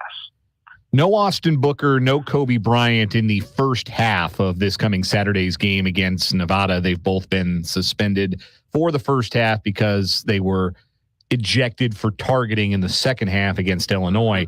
Who are you most intrigued to see step into the roles vacated by those players in the first half, which may, frankly, be the only competitive portion of Saturday's game if the Vegas spread is any indication? Who do you think is going to step in for Bryant and Booker, and what do you think they can make of their opportunity on Saturday? Yeah, I'd almost think you flip the suspensions to the second half maybe, and maybe that fit the game state a little bit better. It's so weird now where I look at this depth chart on defense, right? And Kalon Gervin's probably going to start for Kobe, but Kalon also plays in the slot. And so the question is going to be, right, when Nevada, they try and take a lot of shots. That's kind of who their team is. And when they kind of go out there with 3-4 wide receivers, like who's going to play in the slot? Gervin moved to the slot. Cool. Then who's going to play on the outside? This is the stuff is like a football team junkie that I always love to see is like, who are the players that are tabbed kind of 3rd or 4th on the depth chart? Because we know who's starting. We know who those players are, but who are the guys that have earned the trust early in the season? And so I think Gervin's going to get the start. Really interested to see if it's kind of Demarius McGee, who has a back injury that he's been kind of working through a little bit, or if it's, Brian Dilworth, the redshirt freshman who, by all accounts kind of flashed last year during his redshirt season. So that's kind of the cornerback spot. Defensive end, KU does rotate so much that it's kind of just going to be another kind of mix where Hayden Hatcher will start. And then it's going to come down to kind of Dylan Brooks and Patrick Joyner, and hey, maybe Dean Miller gets some snaps. So I think for me, I'm most excited to see Dylan Brooks play, just because I think when that guy has been on the field, you notice. Like, it's not one of those where you look at the snap counts, you're like, oh, Dylan Brooks played. It's like, no, you know when Dylan Brooks is out there because you're seeing an offensive tackle get driven back or you're seeing him in the backfield. So I'm really most excited probably to see Brooks, but it's one of those where KU just kind of keep rotating at defensive end.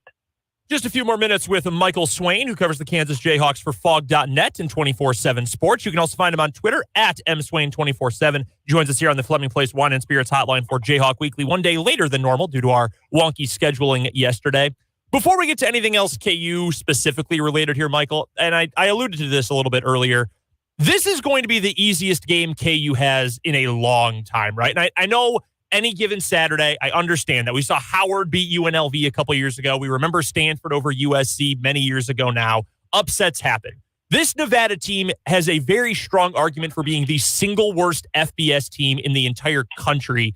I mean, is this the kind of game where, hey, this is still a KU program where you take wins however you can get them? Or is this the kind of game where if you don't win by 20 plus, 28 plus points, it's a disappointment? Yeah, that's a really good question. Nevada stinks. Well, let's just put this pretty bluntly here, right? Losing to Idaho 33-6, I believe, is the final score. When yes, okay, Idaho could be a playoff FCS team, but they weren't even competitive in that game. And you look at that USC game the week prior, USC hung 66. I'm not saying KU needs to hang 60 points here, but if KU's not scoring in the 40s, I think you'd look at this game and say that's a pretty disappointing performance. And this is one of those where, I talked about the physicality earlier, and I think this is one of those where KU should, emphasis on should, be able to go out there, dominate the first quarter, 28-0, game's over. I often think back to that, kind of on the reverse side of it, but, when KU went to Iowa State in Leipold's first year, it was 28-0 at the end of the first quarter. And you just knew the game was over. And I think that's the type of thing KU should try and do on Saturday. Get the game out of reach. Get the guys that are banged up. We'll see if Devin Neal plays. We'll see if Luke Grimm plays or Jalen Daniels. Get those guys off the field. Get them some game reps, whatever. Get them off. It's going to be cold-ish. It'll be like, I think, low 50s, high 40s. So get those guys in sweats and a hoodie and kind of let some of those younger players get developmental reps. So, yeah, this is a game KU should win by a good margin, but again, one of those where, like you said, any given Saturday, if KU can't sleepwalk here, they've got to go in, foot on the gas, get the game over with, and then really try and pack it up and get home. All right, final thing I've got for you then, Michael, with that last comment in mind there, give me someone who's younger, under the radar, maybe hasn't done a whole lot offensively, who you think could get some real run and could have their big opportunity to make a big splash coming up Saturday. Yeah, so I think obviously, if Tanaka Scott can get back from this hamstring injury he's had, he's one that I think people around the program are excited about, just the talent he has. In terms of the actual freshman, I think Keaton Kubeka, I'd love to see him in action. He's one of these guys that playing for the high school program he did in Texas, playing for Austin Westlake, like he basically played in the college program, right? That's how they handle things. That's how they handle preparation. So we got on campus and was really ready. So I'd love to see him get some run as well and see what he looks like in an FBS game. So I think those are probably two guys, a wide receiver. Outside of that, hey, maybe Cole Ballard gets some reps and maybe he'll actually throw the ball this time. That'd be kind of fun to see.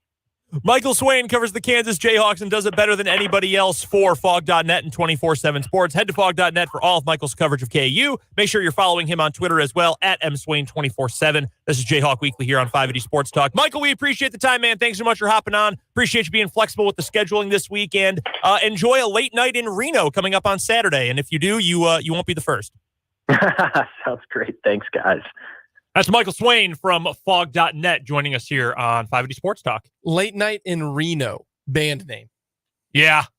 Yeah, that's like a real psychedelic, like stoner metal band. Late Night in Reno. It's the name of a Caius album. Hey, yeah. This is kind of like what Dan and I do every time we drive down to Dallas for the Big 12 Media Days. We see like the names of streets and all that. And we're like, DB, LSU. And his name's like, Tyson's, like Tuckerdale or like different Texas towns, all of the exit signs. Yeah, they're all names. Coming up, we'll talk wide receivers and how important it is for KC.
580 Sports Talk, hour number 3 on this Wednesday. Thank you so much for joining us. Jake LeBon, Brendan Warzinski, Dan Lucero. We do have Royals baseball tonight. How about that? First series dub.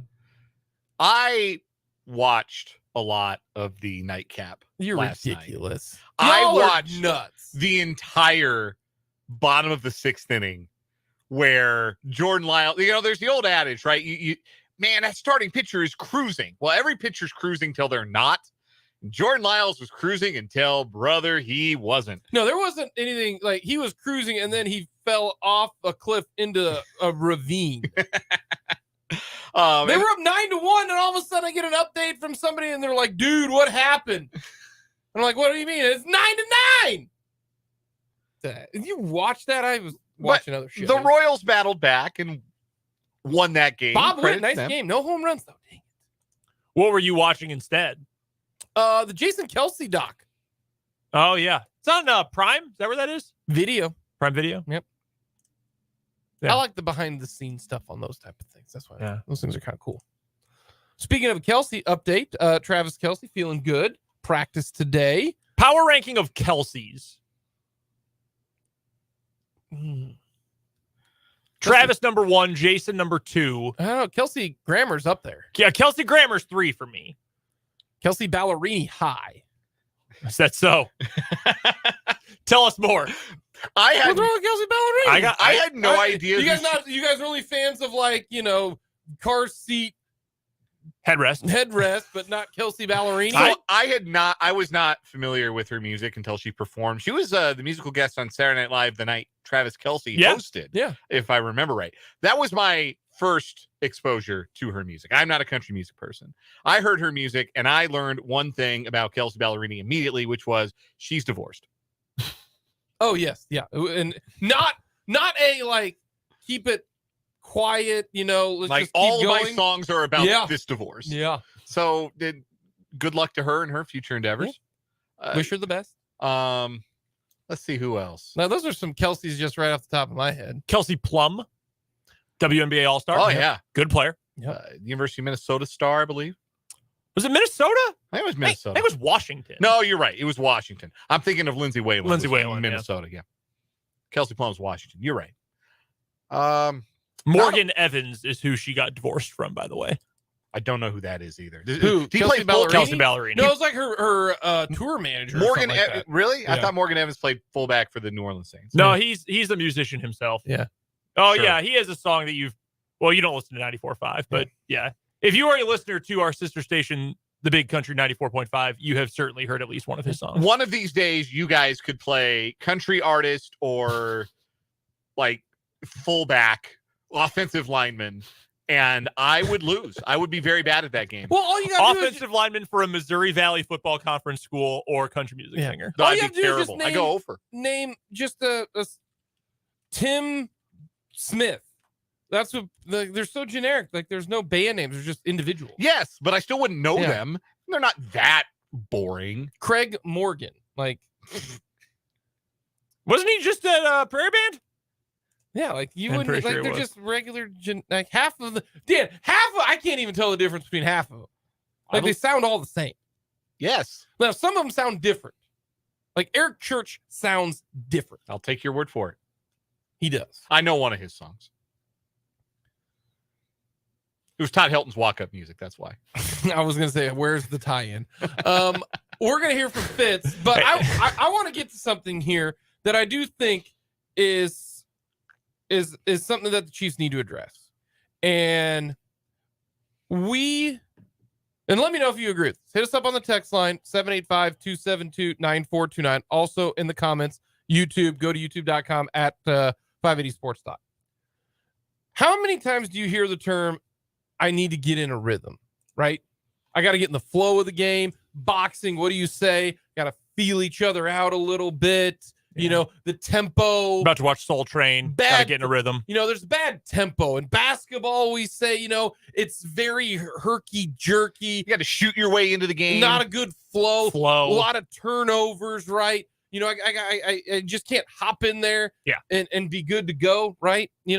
You know, like when we get Brendan on the dance floor, he needs to get a song maybe in there before he can start feeling it, you know, get the beat to, you know, dads. Well, if you play dads at your wedding, I don't know if it's going to make it.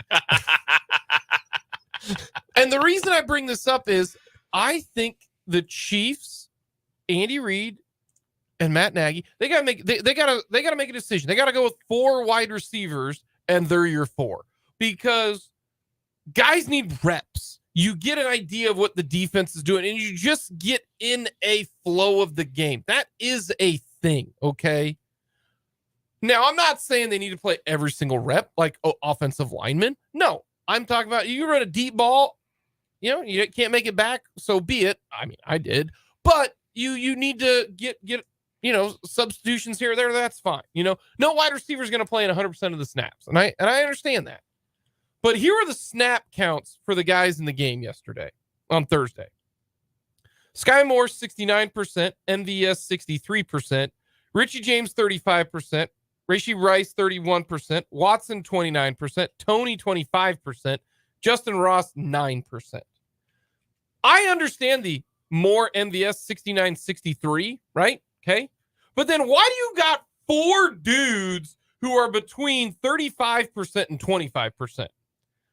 To me, you got to pick with 4 guys and ride with them up until a point where you're like, nope, I'm going to ride with somebody else.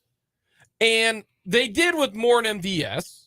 And MVS is going to get a lot of the routes because he's a veteran type of guy. But let's take a look at last year. It kind of sounds like the Chiefs are trying to appease everybody, and instead they're appeasing maybe nobody. Last year, MVS played in 68% of the snaps when he was available, right? Not injured. Because there's a difference between, like, if you look at, okay, how many snaps did MVS play last year, you know, compared to how many snaps for the whole entire season, right? You know, you miss a few games. You can't play in those snaps because you were injured, you know. Great example in this situation. McCole Hardman played in 26% of the snaps last year overall because he missed so many games. But when he played in 53% of the snaps. Last year, MVS 68, Juju 71.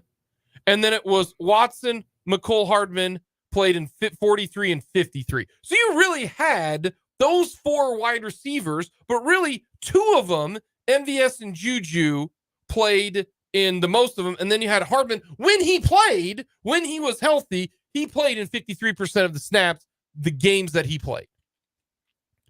Look at what they did in the game against the Lions.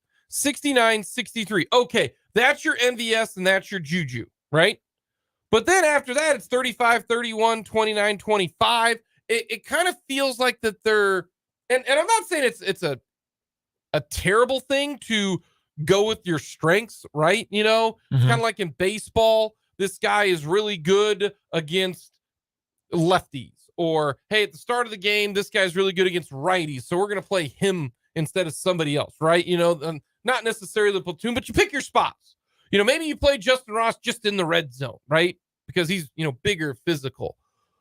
But I feel like, do they need to settle on some guys and just let them go? Especially when Tony played in 25% of the snaps. That's it.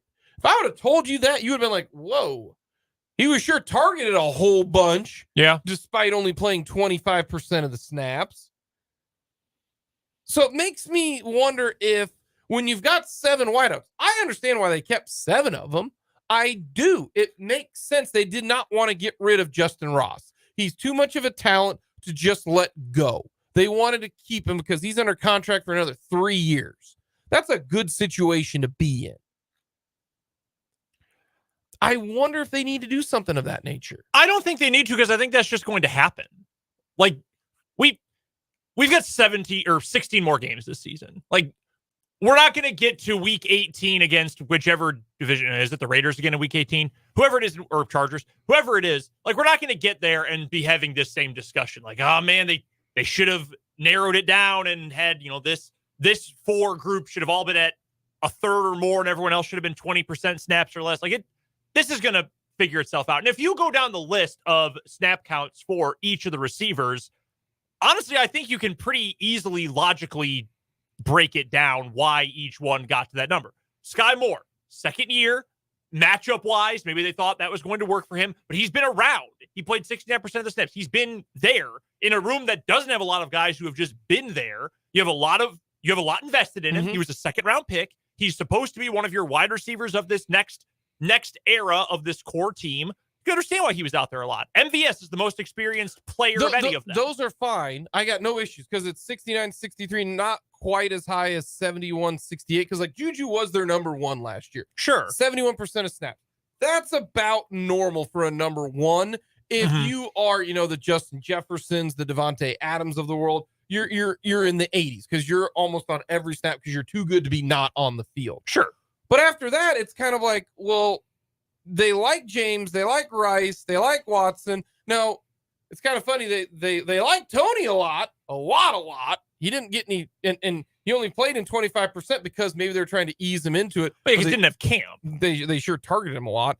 But I would like for them to see whoever the number 3 wide receiver is to play a lot more than 30%. But again, I think this is going to be a part of just getting going into last year. So that what that means is they don't know yet. They're trying to figure it out. Right. We went into last year, Juju was new, but he also had a track record. He had success in Pittsburgh. It had been a year or two because he had been banged up and Ben Roethlisberger couldn't throw a ball across the length of our studio. So, but you knew what he was. You knew what he could do. You knew what you wanted him to be. There's still a lot of questions, I think, about this group. So, for example, doesn't this though hurt them for saying, "Hey, I only played in 30% of the snaps. If you're Richie James, I played in 30% of the snaps. Get me on the field so I can one game." It's so I get it if you're Richie James and you're saying, "Dude, get me out there," because every NFL player should believe they are the best at what they do because that's how you become successful. That's the manifestation of belief and all of that. But I think from an actual game planning position, okay, Sky Moore stunk in game 1, right? He was terrible. He wasn't even terrible. He just wasn't there. He didn't get off the bus. Yeah, he couldn't get open. Let's say he gets a similar snap count this week against Jacksonville, and it's more of the same. He's got 2 catches for 20 yards on 6 targets or something. That number's going to go down because, by the same token, say Justin Watson, who we all agree is nice for what he does, but what he does is be wide receiver 5 or 6. Be big. Yeah, be big and run. Put your head down and run fast deep and look up after 20 yards. That's what Justin Watson's role is. He looked good. Ran some really crisp routes. My guy Ron Kopp over at Arrowhead Pride, he broke down some of the film from Thursday's game, said, hey, he only had the 2 catches, but if you actually watch some of the routes they had Justin Watson running, he was not just deep ball, clear out guy. And they actually had him run some more complex stuff. And that's why I want him to give 4 guys, this is your game type of deal where you get the majority of the reps for it. Because as a receiver, I think you get into the, well, I was out there, now I'm not out there, now I was out there, now I'm not out there. It makes, give them all of, why do they put Justin Ross in there for that one, hitch route? Why not put Richie James in that spot? It seems like the 2 quarterback system right now. If you got 2 quarterbacks, you got no quarterbacks. If you're playing 4 wide receivers the same amount of time, that means you probably don't have a 3rd wide receiver. Counterpoint, if you're not going to use Justin Ross in that spot, why'd you keep him? For the future? Then exactly. Then why did they keep him? And my point is because I think they have to figure it out. I think it is going to take us at least a quarter of this season, if not longer, probably, to figure out what the true depth chart is going to look like. At that point, you might see the numbers make a little bit more sense. To go back to your basketball analogy, Jake, we see teams all the time early in the season. They'll roll different lineups. They'll roll maybe 9 deep, maybe 10 deep, maybe even 11 deep.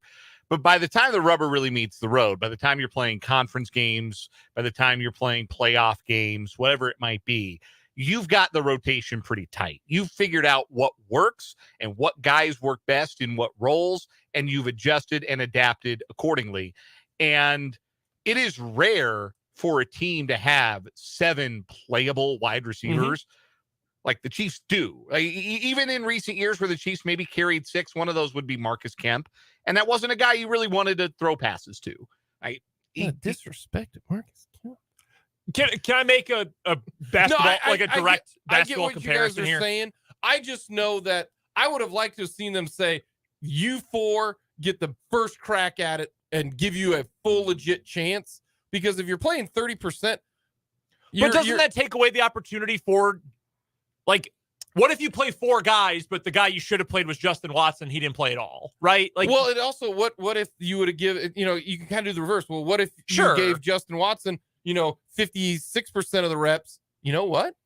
Maybe you would have gotten more receptions because he was going to play more. So, like, I think if there's an you can look at it from both sides. I think this, though, kind of ties in, this whole discussion kind of ties into your point about, you made it earlier in the week and maybe even on Friday too. Like, hey, look, this is a week 1 game in a season that is about getting to and winning a Super Bowl. This is week 1 against a non-conference opponent, or against an opponent from the other conference. This is not going to hurt us long-term very much with tiebreakers. We're going to be better in a month than we are right now. It's a feeling out process. We've heard from Travis Kelce. We've heard Patrick Mahomes doesn't usually say it, but we know he thinks it. We've heard from fans. We've heard from media. Like, the regular season at this point is a means to an end for the Kansas City Chiefs. So if you've got this many new guys and new pieces that are fitting together, why not use a game like this to figure it out? That's how I would view it if I was in that position. And we'll find a lot more count the drop situation. If Kadarius Toney drops a couple here, that's a problem. It's going to be a problem. Sure. Coming up, we got What Is Wrong With You? Tim Fitzgerald joins us. We'll hear from Mahomes in the 5 o'clock hour. All that here on 580 Sports Talk.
Yeah, you know what time it is. It's What Is Wrong With You here on 580 Sports Talk. Brendan and Dan here with you the rest of the show today. We didn't have What Is Wrong With You yesterday because of the short show. So if you remember back to Monday's program, our winner so far for the week was the Never Forget 9/11 parlay at DraftKings. Which, by the way, did not hit because the Mets lost on Monday night. Again, why would you bet on the Mets? And why would you want to commemorate one of the worst days in American history with the Mets? Unbelievable. So stupid. So embarrassing. So frustrating. So tone deaf. Completely. By the way, we talked about it on Monday when we had that story. I went back and looked at the Never Forget 9/11 seafood menu from last year. It was worse than I remember. Oh, yeah. Like, it was not. I guess they were going for funny. It was all-time bad taste. Horrible. Horrible. The Remember Teeny is something that is going to stick with me for the rest of my life. Oh, my God. Yeah, that's bad. You don't need to commemorate it by commemorating it, not making a parlay or a seafood menu with puns about one of the worst days in American history. Our two news stories today, as always, are brought to you by Top City Metal Supply, who cuts the metal you need to your specifications, saving time, money, and material. So never settle when it comes to metal at Top City Metal Supply on South Topeka Boulevard, which you can find halfway between Frito-Lay and Forbes Field. My story today, Dan, features a horrible person. A Clay County, Florida woman is being accused of stealing money from her cheerleading team organization and spending it on Botox. Wow. Amanda Hurden, the previous leader of the Crush Cheer organization, allegedly stole over $32,000 from the children's cheer team. They are a nonprofit organization, and the money parents contribute is supposed to go toward things like uniforms and other operational costs. The arrest warrant obtained by News4Jax, friends of the program in What Is Wrong With You, News4 Jacksonville, proved that Hurden had sole access to the organization's account where she, quote, used Crush cheerleading funds to get Botox injections, pay her personal cell phone bill, vet bills, purchase concert tickets, multiple Amazon purchases, and other various purchases not related to the business. Another purchase was for 6 tickets to see Morgan Wallen. Yeah, that tracks. The Clay County Sheriff's Office said in the warrant they had surveillance video of Hurden making some of these purchases at a Walgreens, Home Depot, and Big Lots, to name a few. Officers say they showed the video evidence to another worker at Crush Cheer who was able to identify the person in the video as Hurden. Clarice Matthew, one of the parents, said she was outraged about Hurden's actions. I felt all kinds of emotions, she said. I felt sadness because we trusted this person and we thought this person truly cared about our kids. I felt anger because cheer season is not cheap. It sure isn't. We spend thousands on each season. This woman, Hurden, was also the president of the organization. She is facing grand theft charges and was arrested 11 days ago, back on September 2nd. Her behavior also raised suspicions from the organization's vice president and secretary, who were able to access the bank accounts and found several personal transactions dating back to 2021. They then took their findings to the sheriff's office, and the evidence against Hurden began to brew. I played a club sport for 1 year. When I was a sophomore in high school, I played 1 year of travel volleyball. And I was on the cheap team. And when I brought it home from school, I was like, hey mom, here's the options, if I want to go through with this and keep playing.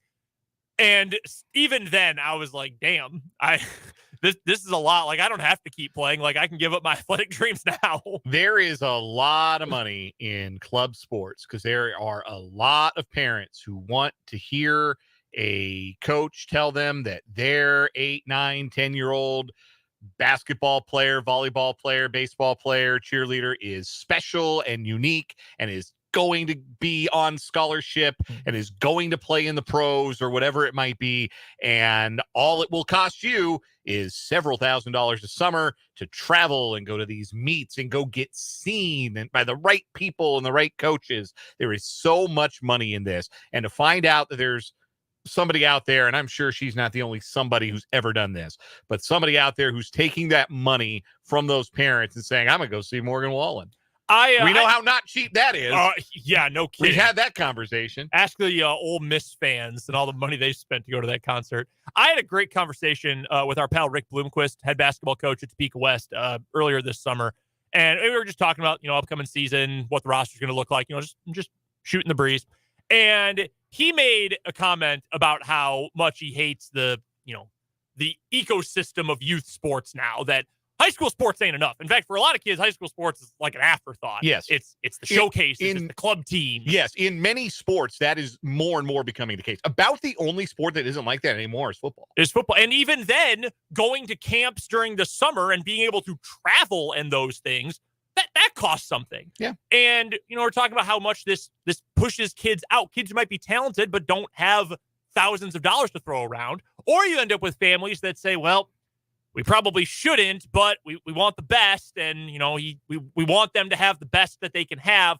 We'll do it. Can you imagine being one of those families that's maybe just getting by, and you gave thousands of dollars to this cheer team, and this woman's getting her face pumped full of Botox and butt fat, and with all your money that you're just trying to use to help your kid out? Oh, yeah. Yeah, right. All-time loser. All-time loser. Yeah, she sucks. Great story today. For my story today, we're going to Buena Park, California, where we have one of the hard and fast rules of what is wrong with you. When in the act of committing a crime, do not commit another crime. So a woman, 40-year-old Cynthia Torres, was trying to steal baby formula from a Target. Now listen. Hard times out there, man. Yes, and baby formula is incredibly expensive. Me personally, if I see somebody out there stealing baby formula or other necessities, and I see them stealing that, they're down that bad that they've got to steal those necessities. I have two rules. Number one rule, no, I didn't see it. And number two, see number one. So it's tough. You might be inclined to let this woman slide for just trying to do what she's got to do to provide for her baby. But this is a big butt. This is a substantially large butt. She lit a fire in the Target store in an attempt to cover her attempt to steal.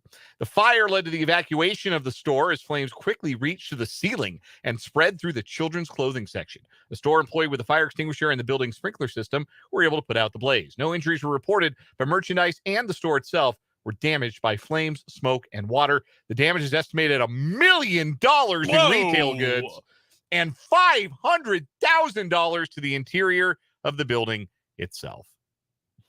Sheesh. Torres was arrested, and that's all the details we have on this one. Yeah, just don't commit a crime while you're in the act of committing another crime.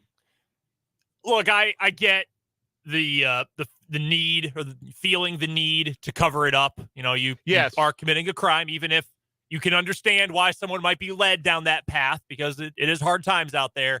You don't have to light the place on fire, man. No. You don't have to do that. Like $1 million, that seems steep. Seems expensive. Now, granted, this is Orange County. Yes. They got some different brands at the Orange County Target than I bet they do at the Shawnee County Target. But still, I've been to Target many times in my life. Yeah, Target is still Target. Target's Target. Even Orange County Target is still, it ain't Orange County Macy's, right? Right. That seems a little pricey. And $500,000 to the interior of the building itself. This was a nasty fire. Yeah, she really did a number on it. All right. So our what is wrong with you today comes down between a genuinely awful adult taking advantage of families and children, or a woman trying to provide for her child who then caused $1.5 million in damages with a fire. Yeah. I'm going to lean toward the cheer coach. Yeah, I think so too. And I think she, I don't know, man. I never forget parlay. It's really funny. It's just such an these are both extremely American stories. Mm-hmm. Like these couldn't happen Yeah, anywhere these else. are very ugly America kind of things. Oh. Yeah. Yeah, let's stick with the parlay. Yeah, let's do it. At least for one more day. The cheer coach is so awful, like just an awful person. Yes. And obviously don't make fun of 9/11. Like, what are you doing? But it's just so unbelievable. Like, I mean, too believable. But like, how does this ever get through? Why did someone think, you know what would be a great idea?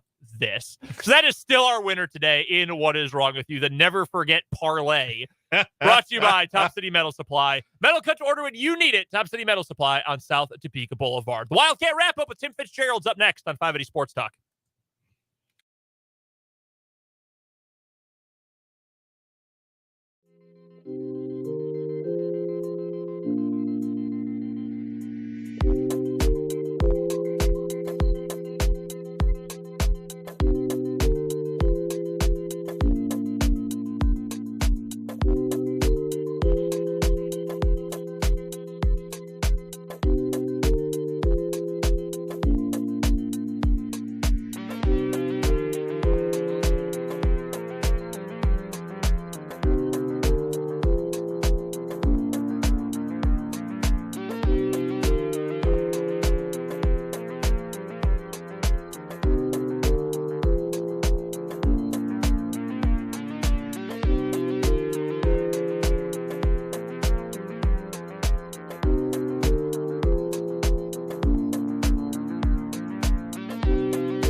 Tim Fitzgerald is the publisher of GoPowerCat.com, which is part of the 24/7 Sports Network, and he joins us every Wednesday at this time for our Azure Credit Union Wildcat Wrap-Up. Make sure you're checking out all of Fitz's work at GoPowerCat.com and on the GoPowerCat YouTube channel as well. And you can find him on Twitter at LifeOfFitz.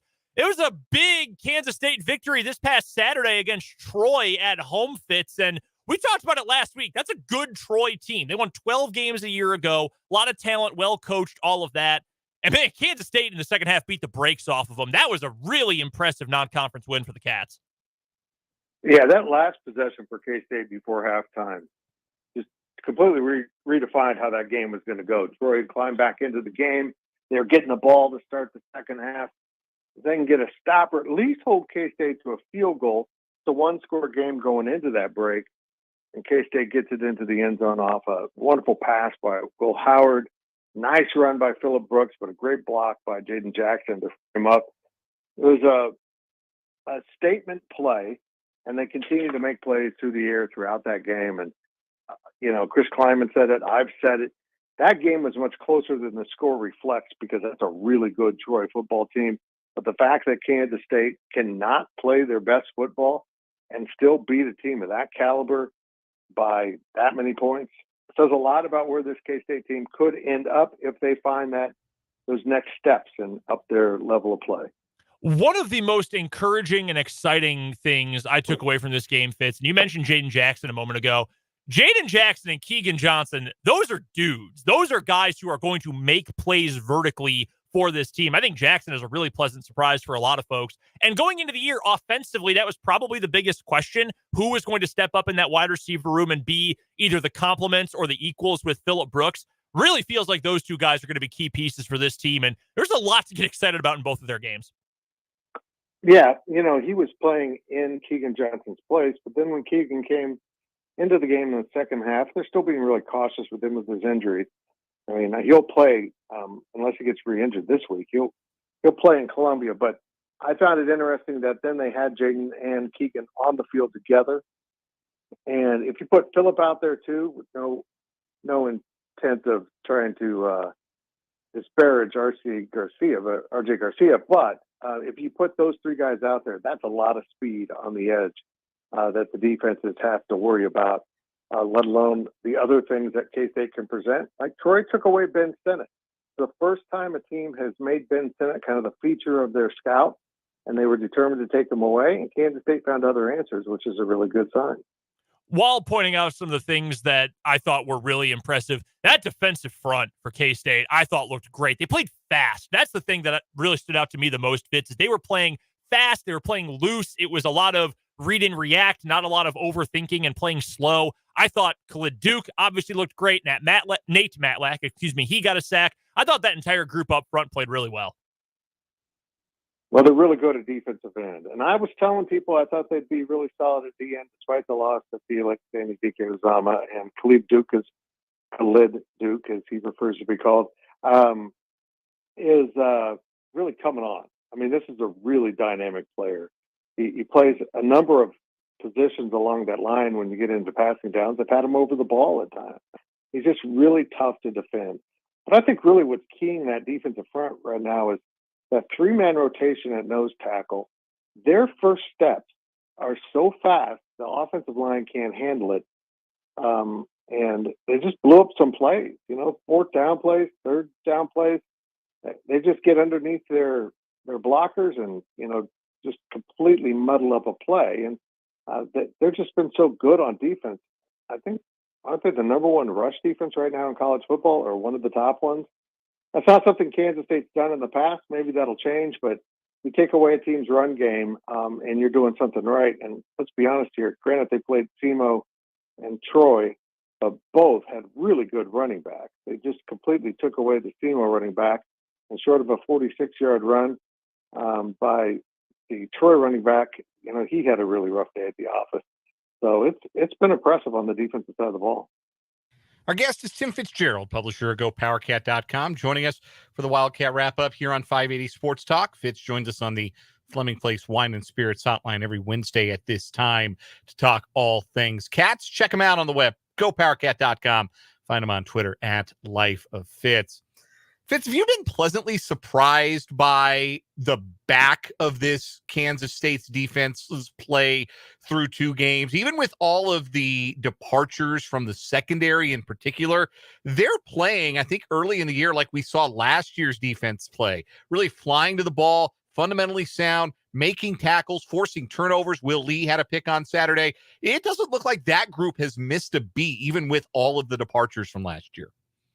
It's incredible. They do such a good job coaching secondaries, particularly the safety spot. But Van Malone has done a wonderful job with his corners. He put two in the NFL, at least on rosters from last year. And now you've got Jacob Parrish, who played as a true freshman, stepping into that kind of main cover guy.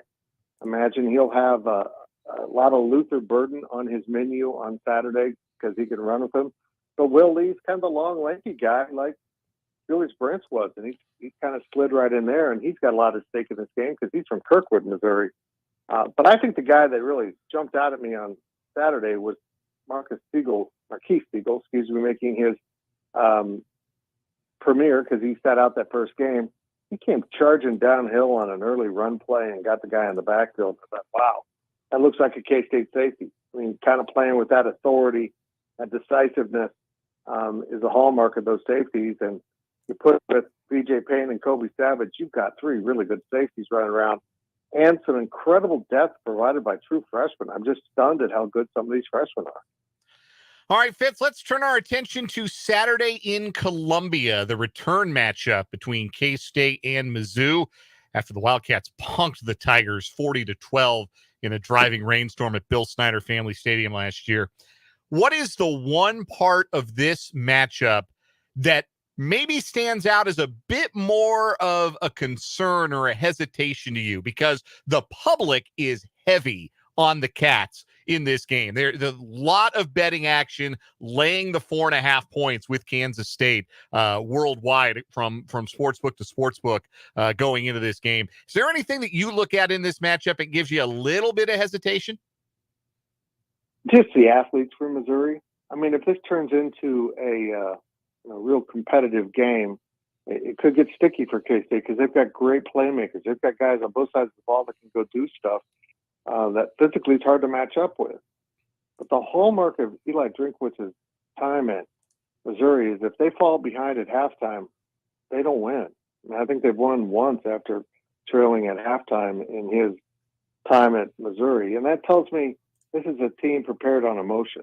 So if he gets the emotions right and can sustain it through a game, we saw it last year. They played with Georgia, but when they don't, they lose.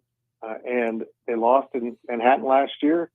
They almost blew it against Middle Tennessee State. This is an emotionally fragile team, but very athletic. And if K-State can hop on them early and get up 3 touchdowns in the first half, this game's over. They're not coming back. At least that's what history tells us. What in particular do you like about this matchup for Kansas State? Something they can exploit either side of the ball that you think will be very beneficial for them? Well, I think that defensive line, the way they're playing right now, Missouri's offensive line hasn't been great. They've got a quarterback in Cook that can be pressured. He's a good scrambler and runner, but this is a fast K-State defense also. If they can apply pressure, it lessens the danger of Luther Burden and those other really good athletic receivers for Missouri. It takes them off the table to a degree. So they really got to get a lot of pressure there and containment with the quarterback. And if they do that, it's going to be a really fun day for K-State fans.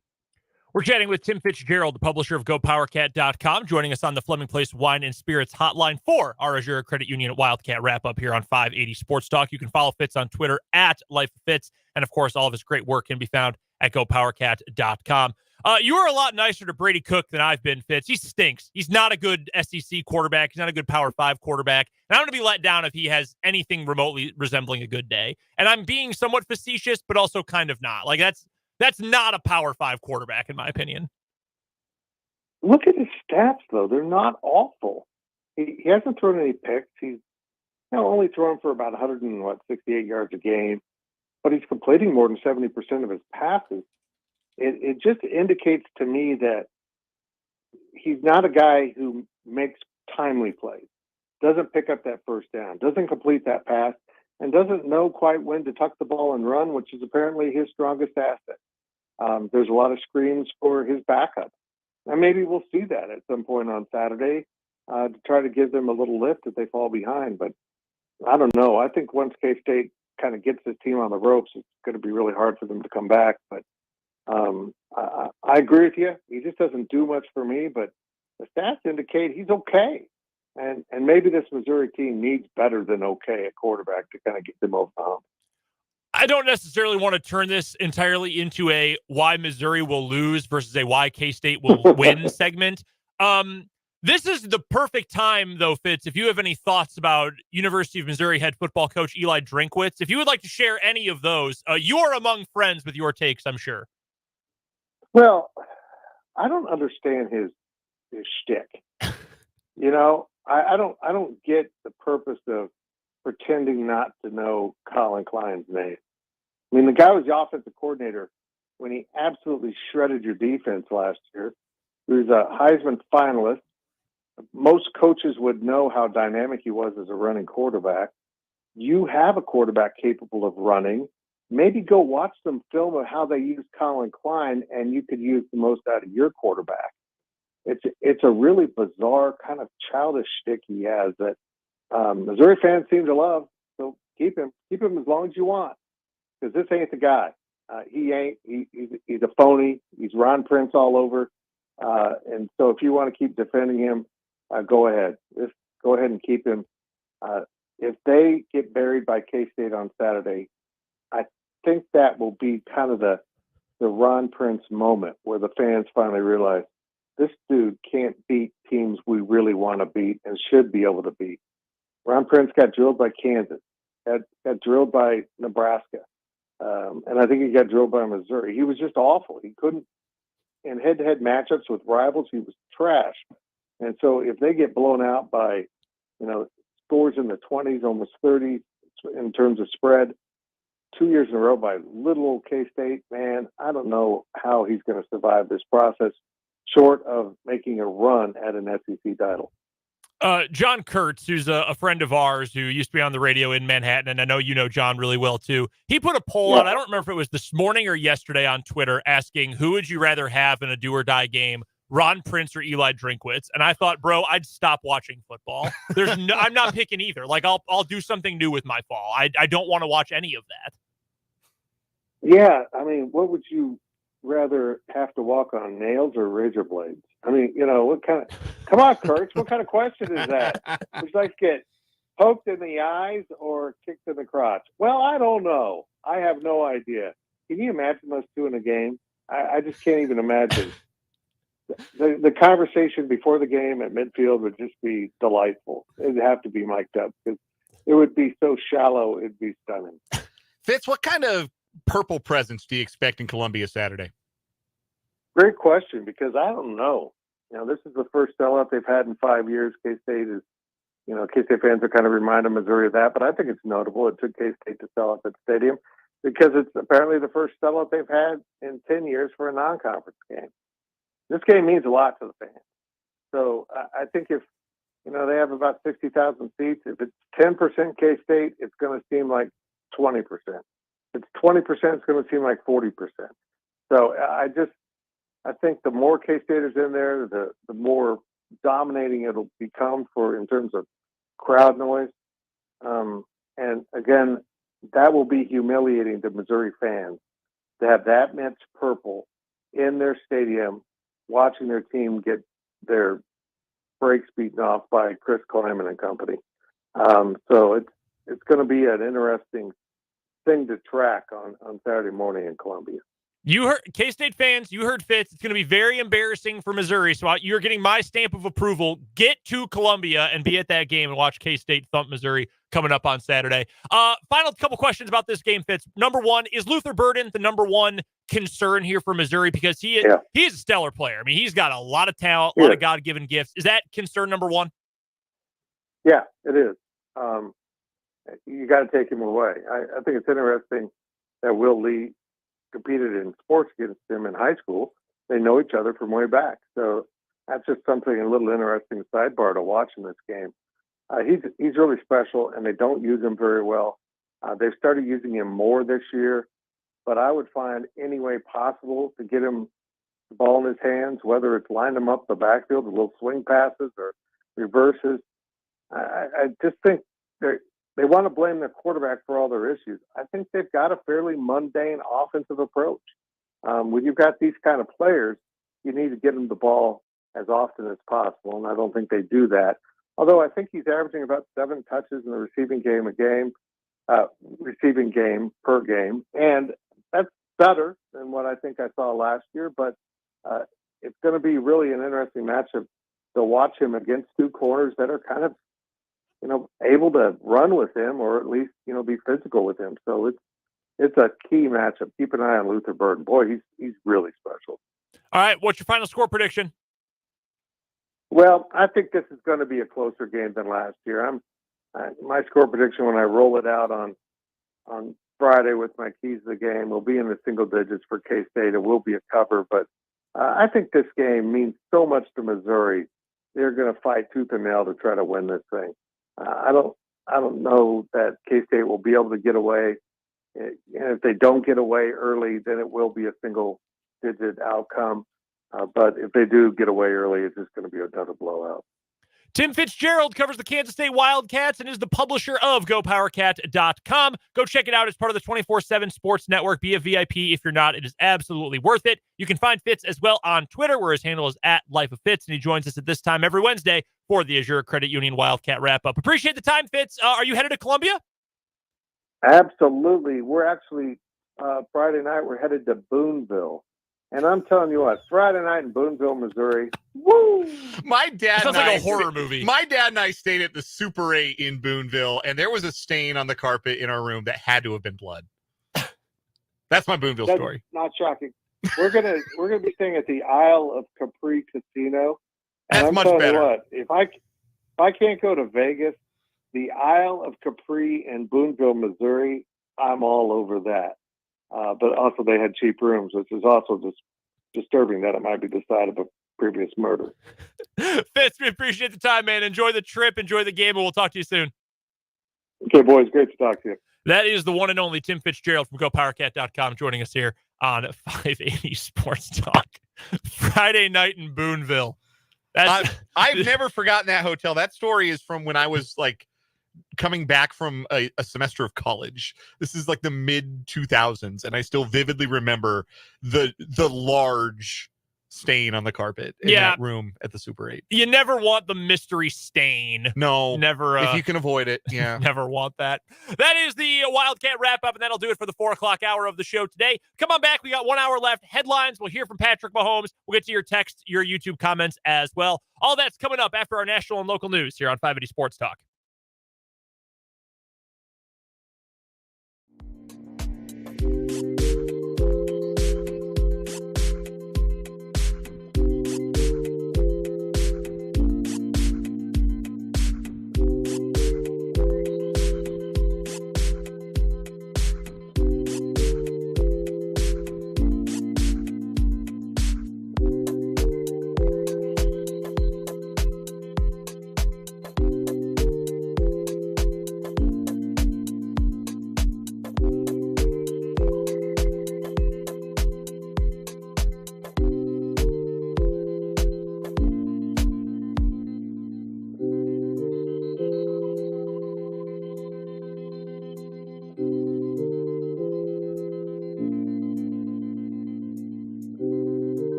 one final hour of 580 Sports Talk coming your way on a Wednesday afternoon.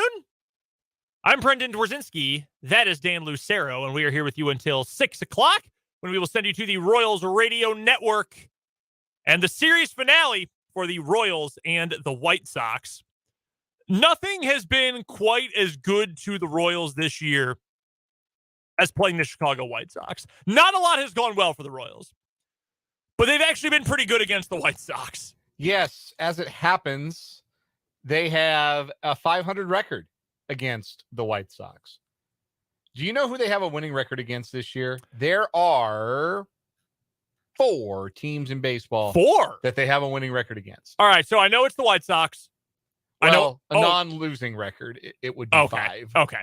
I know it's the Mets. I know they went 2-1 against the Mets. They swept the Mets. Who else? Oh, the Dodgers. The Dodgers? They went 2-1 against the Dodgers. I knew that.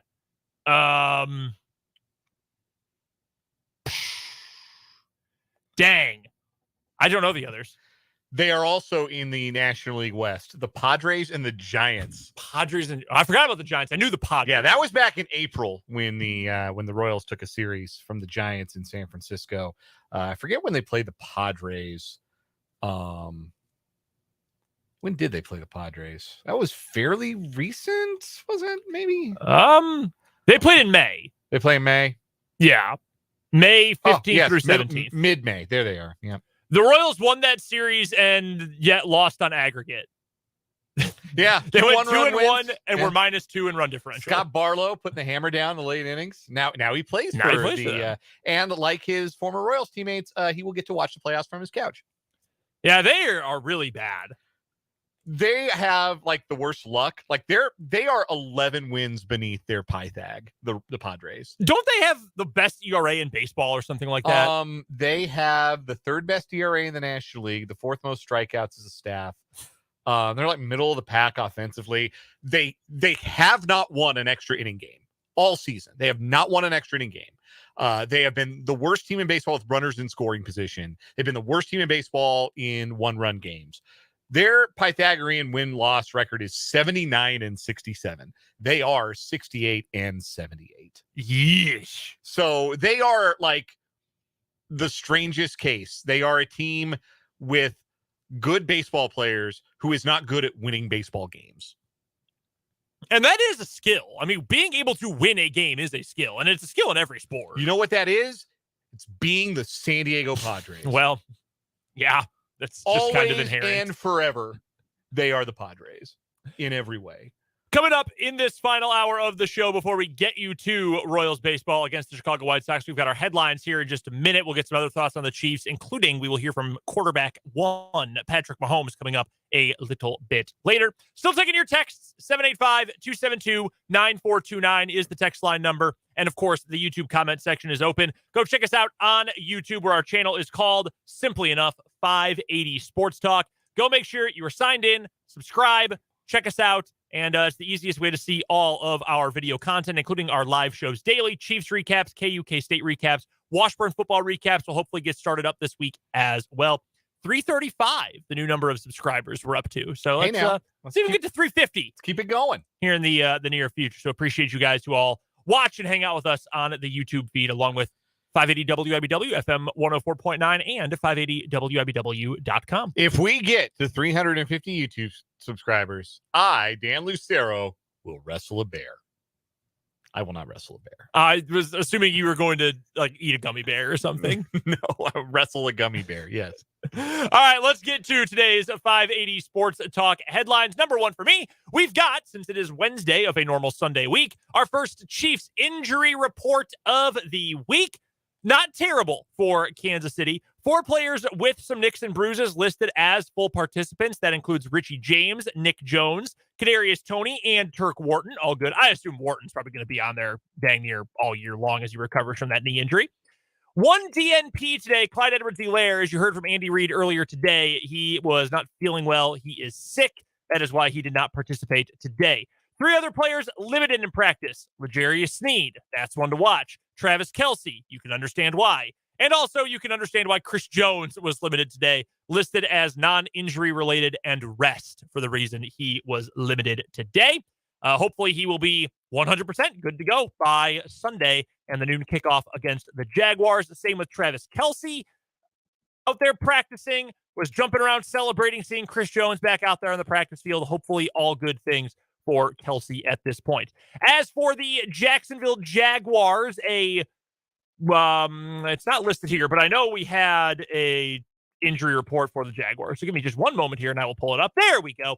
5 players listed on their injury report, all guys who did not participate today. On offense, that includes 2 linemen, center Luke Fortner and guard Brandon Sheriff, both dealing with ankle injuries. They did not participate. Defensive end Tyler Lacey with a hip issue was out of practice today. And 2 defensive backs, Gregory Jr., which is a very funny full name, by the way. Yes. Gregory Jr.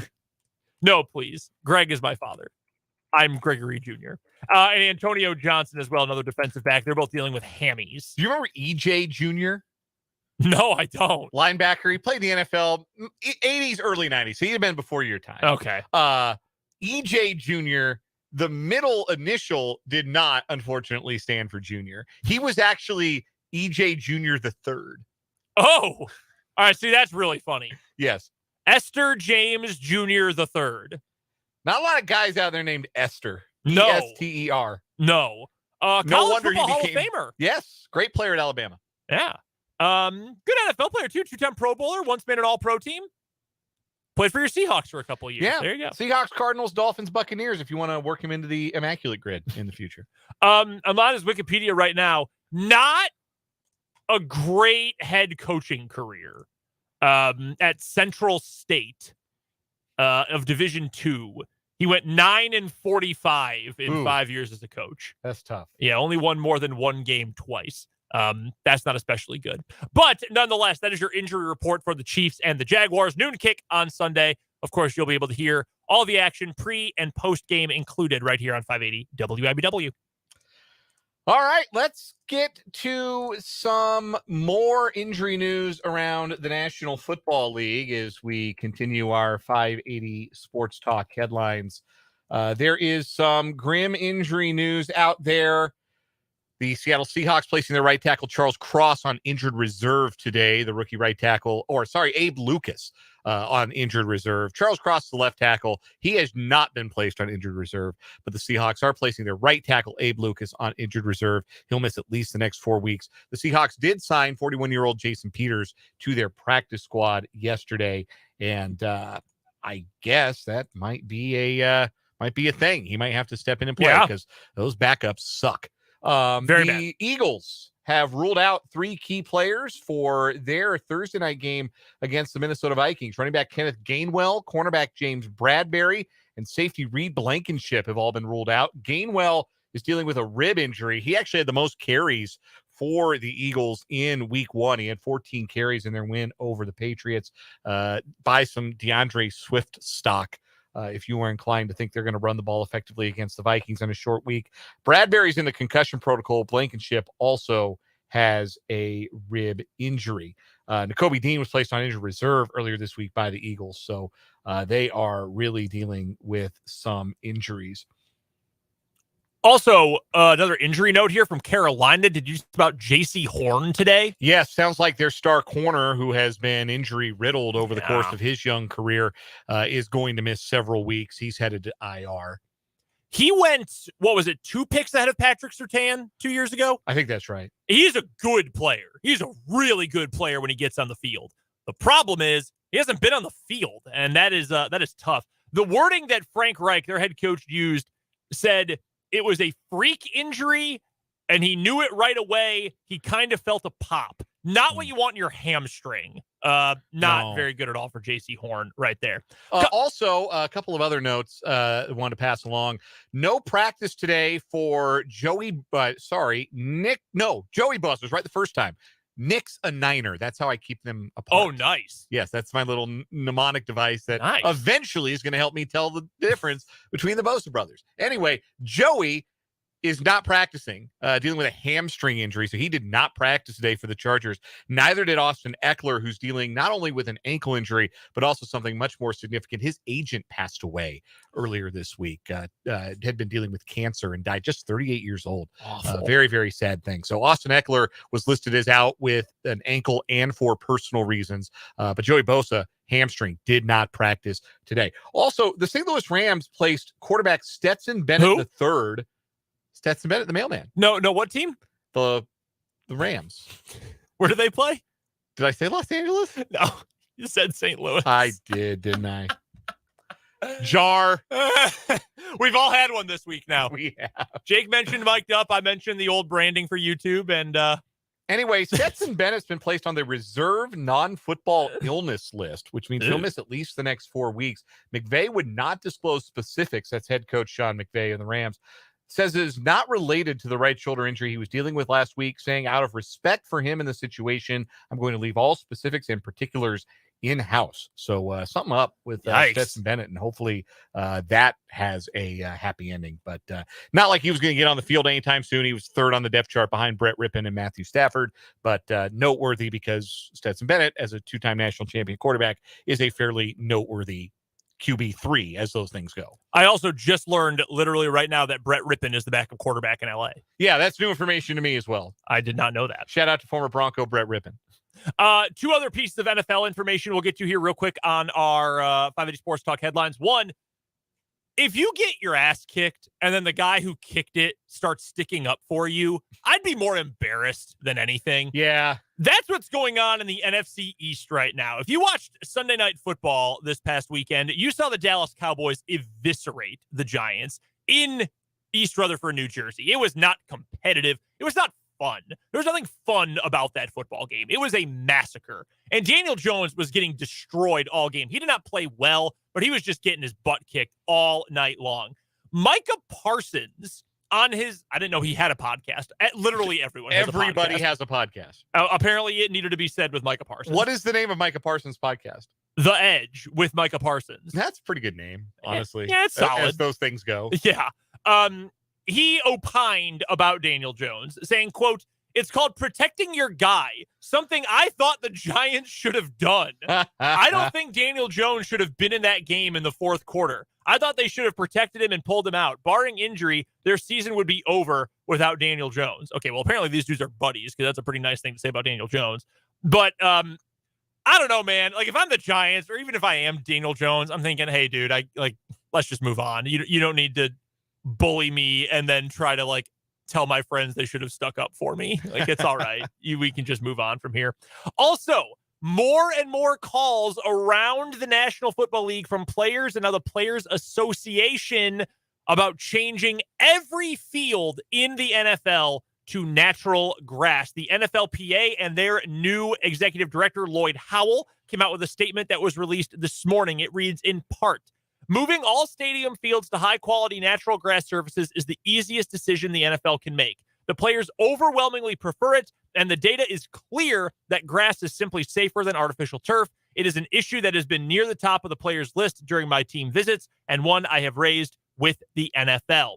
Roger Goodell was also on TV this morning. He was on First Take with Stephen A. Smith.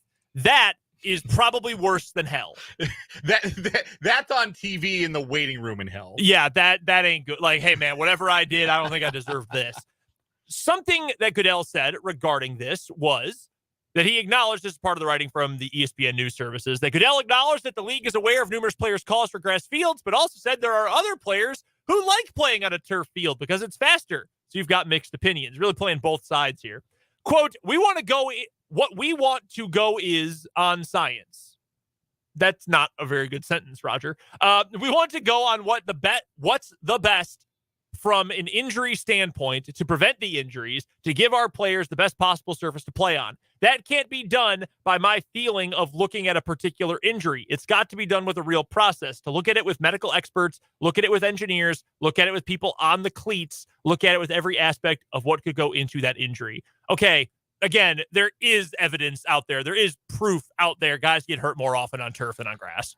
I did not know this until David Bakhtiari tweeted about it in the wake of his buddy Aaron Rodgers getting hurt on the turf surface at MetLife Stadium on Monday night, which is notorious for being a surface that players believe to be unsafe. Now, I don't think the turf caused Aaron Rodgers' injury. It wasn't a non-contact injury. It was just kind of freak. Yeah, kind of got twisted up underneath the player and was already dealing with a calf strain. Right. So you're a little compromised in that way. But obviously there was an emotional response for David Bakhtiari because Rodgers is his guy. Yep. And Bakhtiari tweeted about it. And the thing that he said that I did not realize is that the NFL is agreeing for the stadiums that are in use by the NFL that will also be in use for the World Cup in 2026, including Arrowhead Stadium, that they will convert those surfaces to natural grass. That's really interesting. Most soccer played at a club level and an international level, they endeavor to play those matches on grass, like natural grass. That's a big deal. You don't want to play soccer on turf. Like the grass is a little bit more of the native surface to soccer, even more so than it is to football. I did not know they were going to do that. And Bakhtiari makes the point, if you're willing to change it for soccer players, why won't you change it for us? Why won't you change it for your own players, especially if this is something that we all want? Obviously, it's not cost efficient, but I think the owners have a little money if they wanted to, spend money on a surface that would take more upkeep, probably need to be replaced more often, but also be safer and be something that the players appreciate more. Well, if you're Woody Johnson, and by the way, I believe MetLife replaced their turf with other turf, if I'm not mistaken. Okay, yeah, it's going to cost you more money to replace the grass and to take care of grass as opposed to turf. Okay, I get that. But isn't it worth protecting? And I know that Rodgers' injury wasn't entirely because of it, but if it was, and even because of the optics now, wouldn't it be safer or a better decision to protect that investment? You spent all of this capital, all of this money, all of this attention, all of your entire program's energy all year to get this guy and building it up as your Super Bowl, game-changing piece. Shouldn't you be protecting that guy? Shouldn't you be protecting your offensive linemen, your defensive linemen, the guys that are actually playing? Isn't that the investment you should worry about the most? That's what I would think. Darius Slay of the Eagles was asked about this yesterday, and his quote was very funny to me. MetLife, everybody knows about that bleep stadium. They need to get real grass. That's trash. He never holds back. No. He's such a good quote. Maybe he should have a podcast. I would listen to a Darius Slay podcast. We have a question from YouTube. Lori asks, is Arizona turf? Arizona Stadium is actually not turf. It's natural grass. That's natural grass, yes. It's just cursed. But, it's correct. I think, and it's a good question by Lori, I think if you are, and I know this will be the NFL standpoint, is well, people get injured there all the time. Yes. Which should be another discussion. But it's not just artificial turf. People get hurt on grass too. Yes, that is true. Some things are going to happen. Some things are unavoidable, etc. But where is it happening more often? Where are the players complaining about it? Again, the guys who are actually playing the game. I am not watching to see Woody Johnson save money by putting in turf at his stadium or agreeing to put turf in at MetLife Stadium. I'm watching games to watch Aaron Rodgers throw the ball to Garrett Wilson. Like, that's why I would want to watch the Jets or want to watch any other team in the NFL. So figure it out. It's not foolproof. Guys will still get hurt. It's football. That happens at this level and every level. But follow the trends here. And the trends say we should put some grass in. I've got another headline. Let's do it. From Major League Baseball. Oh. This is a big deal. The Texas Rangers have had a bumpy ride recently, though they have won 4 in a row. Their second half has been rough. They've fallen a game back of the Houston Astros in the American League West. They are clinging with their fingernails to a wild card spot right now. They're in the second wild card spot, but they're only half a game ahead of both Seattle and Toronto. So it is certainly feasible they could be caught and passed and left out of the postseason entirely. And something that will not help is not having the services of Max Scherzer, who they acquired in a trade with the New York Mets at the trade deadline. And it was announced today that Scherzer is out for the season. He has suffered a strain in his shoulder. It's a muscle I've never heard of, but it is a muscle that is in his shoulder that he has injured to the point that will not allow him to pitch the rest of the way. He suffered the injury last night. Was this to the Tegus? Is that what it is? Tegus? Tegus? It might be Tegas. Because I saw a notification pop up on my phone about this, and I thought, what? No, it is the strained teres major. Teres, okay. It's the muscle that connects the scapula to the humerus. And Scherzer was pitching This really isn't very well. humorous at all. No, not at all. Scherzer was pitching really well for Texas. He was 4-2 with a 3.2 ERA in his 8 starts, 53 strikeouts in 45 innings, basically doing Max Scherzer stuff for a pitching staff that really needed somebody to be doing Max Scherzer stuff because Jacob deGrom's not going to pitch, obviously. He's got Tommy John surgery. Nathan Eovaldi has been really good. He's been in and out of the rotation, and nobody else has been super consistent for this Texas team fighting for their spot in the postseason, and they're going to have to do it without Scherzer, which is a bummer because Scherzer's one of those guys like Max Scherzer in a playoff game is a fun concept because you know he's not a guy who's going to go out there and pitch 2 1/3 and then give way to the bullpen cavalcade like so many postseason games are anymore. Now, when Max Scherzer's got the ball, he's going into the 6th inning. He's going into the 7th inning. You hit your wagon to that guy, and the Rangers did, and it may prove costly. Let's get to one other note here from the NBA today. This is interesting. I will put it there. I would say it borders on fascinating. The NBA Board of Governors unanimously voted Wednesday to approve tougher resting policies and punishments for star players who sit out games. This is the writing of Adrian Wojnarowski of ESPN, including those on national TV and the in-season tournaments, as well as multiple All-Stars sitting out together for regular season games. This is the player participation policy, the PPP. The NBA's pushing P here.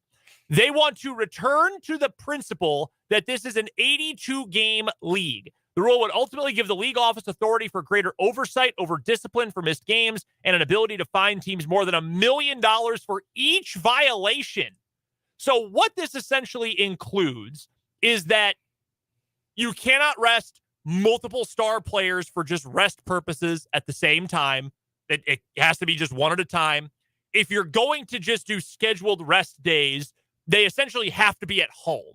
That if you're going on the road, and I actually kind of like the logic behind this particular point, and we hear this all the time, like you're a fan of the Thunder and the Lakers come to town. Oh my God, my kid's going to get to see LeBron. Well, he doesn't get to see LeBron because he's resting, although he's actually been hurt recently. And it's like, wow, this sucks. Well, Oklahoma fans may pay to see Austin Reeves, but that's a different story. Like I didn't pay to see Dennis Schroeder tonight. I wanted to see LeBron and Anthony Davis. And they're D'Angelo Russell. Right. They're saying you're not him, one. But they're resting. Like, this sucks. This is bad for the fans. This makes this a worse product. I don't want to spend way too much money to come to a game where I don't actually get to see the good players.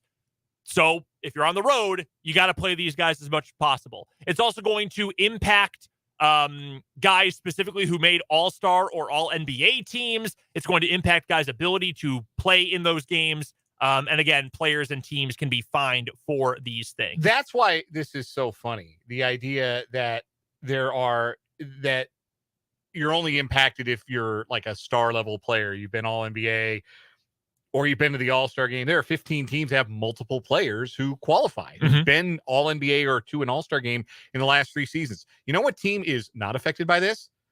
The reigning NBA champions. Yeah, it's really just Jokic, huh? Yeah. No other. He already plays every game. Yes, and he doesn't like to rest. They got to beg him to sit out a game. I think it is challenging. By the way, what did the Nuggets do last season? Can you remind me of that? They won the NBA championship. Thank you. You're welcome.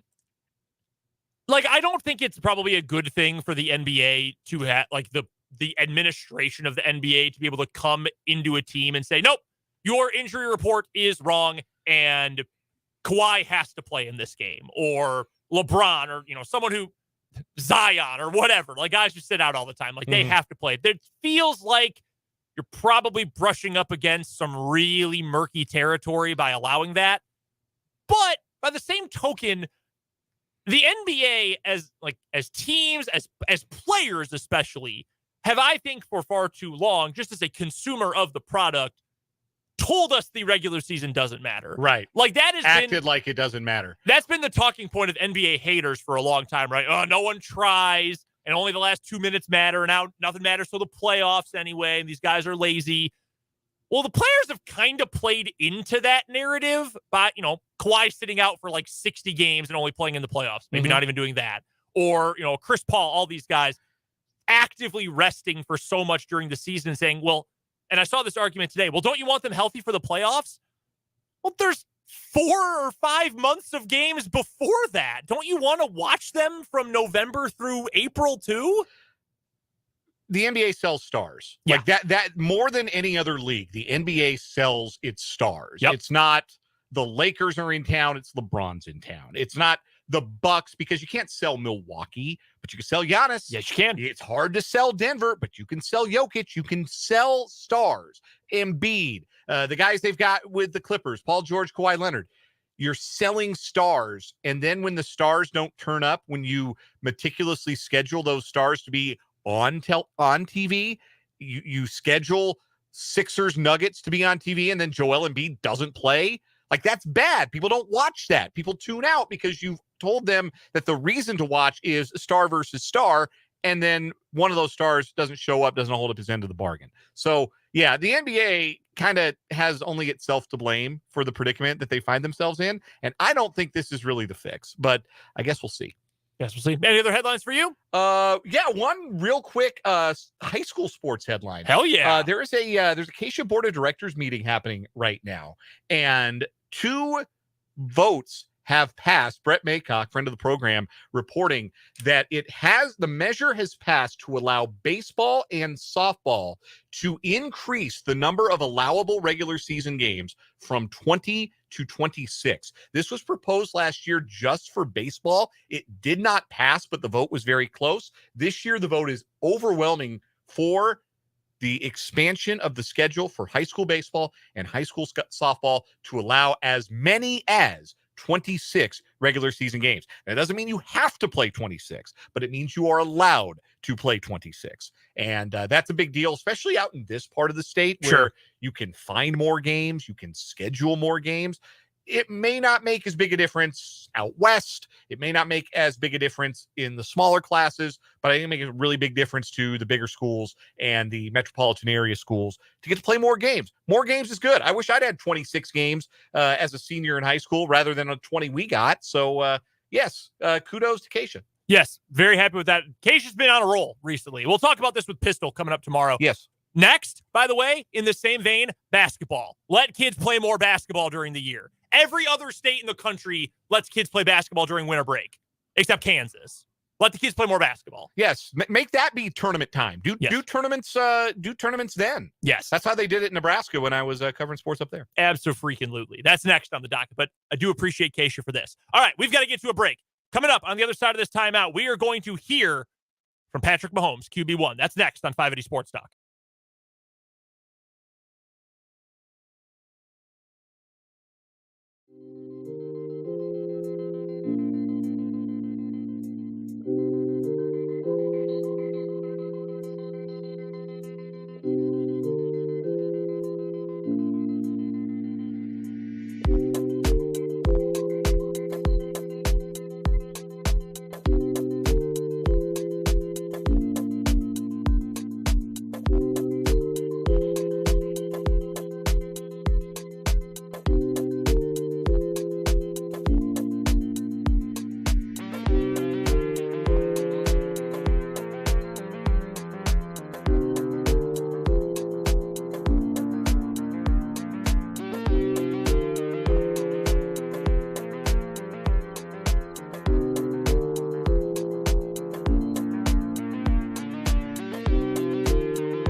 Brendan and Dan with you here on 580 Sports Talk. Thanks so much for hanging out with us today.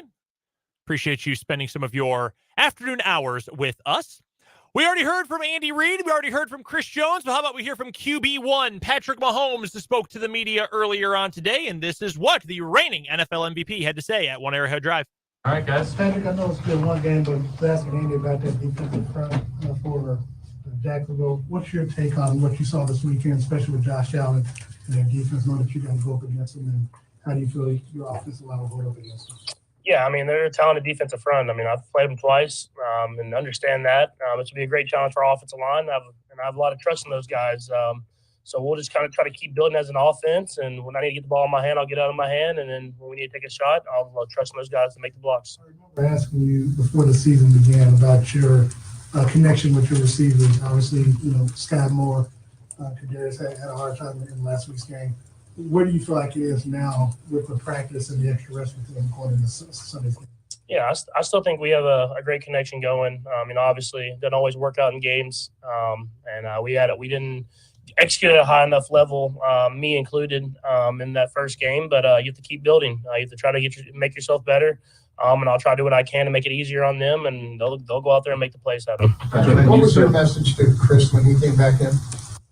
I'm happy to have him. I mean, Chris is not only a great player, but a great person that's in the locker room, and he always has a smile on his face. And so, like I said early in training camp, whenever he gets back, we're going to welcome him with open arms. And now we're going to try to go out there and find a way to get a win. When you said me included earlier, how did you just assess your performance Thursday? Yeah, there was just opportunities that I missed. A couple throws here and there where I could have got it to the guy earlier. Not made it so hard on those guys.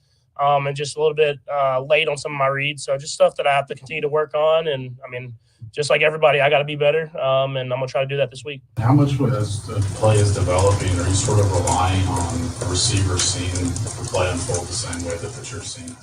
Yeah, I mean, that's the entire offense, especially here. I think it's a lot of reading on the run, recognizing coverages, and then making plays off of that. And so that's stuff that I have to be on the same page with the receivers, and stuff that we'll work on this week.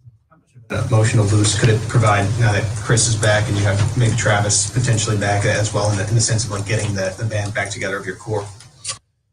Yeah, I mean, obviously you get your guys in there. You want to go out there and play with the guys that have put in the work and that go out there and execute and have played at a high level for a long time. But I think guys are ready to go. I mean, we didn't like how we played this last Thursday. And so I think guys are ready to get out there and kind of prove to everybody, even ourselves, who we really are. Patrick, I don't think you've been 0-1 maybe since before high school. And I wonder what that feels like. It's a different mindset. Yeah, I mean, it doesn't feel good. And I mean, you want to win. So obviously I'll be motivated as much as I always am, and that's to go out there and win the week. And it's a great opportunity going up against a great football team, so I'm excited for it. Does it tilt the feeling a little bit to be going into this game with a loss? I mean, as opposed to how you might feel mentally with coming off a win? Not necessarily. I knew this was going to be a tough challenge for us either way. Obviously, you wanted to win that first game, but you didn't. So you kind of have to just wash that from your mind, get on to the next game, and try to make yourself better so you can go out there and get a win. It's not about issue. 3 weeks from now, you're going to be taking on the Jets. This is going to be probably the fourth, fifth time that you haven't had a chance to go up against Aaron Rodgers. Do you feel like this is going to be one of the few quarterbacks that you don't face in your career? I mean, I have no idea. I mean, obviously it sucks for not only him and his team, but for the entire league because he's such a great player, someone that a lot of guys have looked up to throughout their entire career. And you want to play the teams at their best, but that's a long way down the road. And I'm just praying for him that he's able to heal himself, rehab, and hopefully back again next year, and then we maybe get the opportunity then. Where do you stand on grass versus turf? I know a lot of players are speaking out in the aftermath of the Rodgers injury.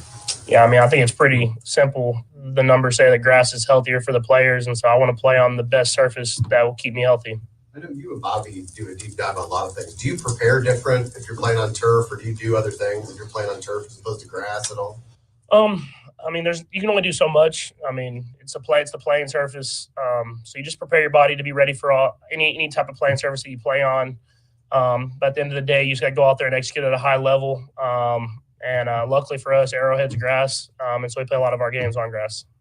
When you look across the league, this past weekend, a couple of top teams lost, right? You guys lost, Bills, Cincinnati. Does that make that loss for you guys get any easier? I mean, as far as because you saw those guys lost the top team. I mean, not really. You never know what's going to happen in this league. People lose every week. It's parity. I mean, that's what this NFL is about, and everybody can beat everybody, and you have to come in with the mentality that you're going to play your best football. I thought we lapsed in that this last week, and we were playing a good football team, and they beat us. And so I don't worry about kind of those other teams that are around the league, because you never know who's going to be at the top at the end of the year until kind of the end of the year, whenever you're trying to find your seeding. So you just try to go out there, be the best team that you can be, and stack as many wins as possible. Patrick, I know I'm going to acknowledge I'm picking a nit here. You guys have been really good offensively, but you've had a bugaboo with the short yardage. It's kind of reared its head. What does that do? I mean, to have all the success you guys have offensively and have that kind of for the last year and change be a problem. What is it like on the huddle after that doesn't work, or on the sideline after it doesn't work? And, if it doesn't work in the huddle, is it something that's starting to become a mental thing to you guys? I don't think so. I mean, I still have confidence in us in any situation. If you can get 3rd and 11 plus, you can get 3rd and 1. And so it obviously hasn't worked for like the end of last year and then into obviously this first game. So we went back to the drawing board. We've worked on it throughout training camp. And I have confidence in the coaches and the players that we'll get it corrected. Then does art imitate life? Does coach steal your nuggies or? I try to keep the nuggies and keep my cheeseburgers away from coach. Last one there, but What was your biggest takeaway from being able to see all the games this week? And what was your biggest takeaway from what you saw? Yeah, like I said, I mean, you never know. I mean, that's the thing about the NFL. So what makes it so great is you think one team's going to be good, you think one team's going to be bad, but everybody can get beat every single week. And that's what makes it special, and that's why you have to come with your best mentality every single day to go out there and win. So that is QB1 Patrick Mahomes speaking earlier today, his usual press conference day, Wednesday afternoons. Anything particularly interesting from number 15? Just sounds very motivated and sounds very determined to put week 1 behind them. This team has traditionally, with Mahomes at quarterback, with Reed as head coach, rebounded really, really well after losses. And it's like I said earlier, after we heard Chris Jones speak, we heard Andy Reid speak, it almost feels like the season starts Sunday. And like you can't get last Thursday back, and that's unfortunate. You don't get that opportunity back. You don't get that game back. The loss is a loss. You've already banked it, unfortunately. But it feels like the vibes are a little better, and like the season actually starts on Sunday, and that their focus is going 1-0 and moving forward and almost starting fresh with this challenge coming up on Sunday. It did sound very business-like. I thought that, all right, we got the full complement of guys, I guess sans Charles Omenihu, but let's get back to it. We lost week 1. We know the Chiefs listen when people are talking about them. We know that quite well at this point, and I think they're in for a good week too. I really do. Let's get to a timeout. When we come back, we got more talk about the Chiefs and more outside of Kansas City football as well. Coming up here in 580 Sports Talk.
Final few minutes of 580 Sports Talk.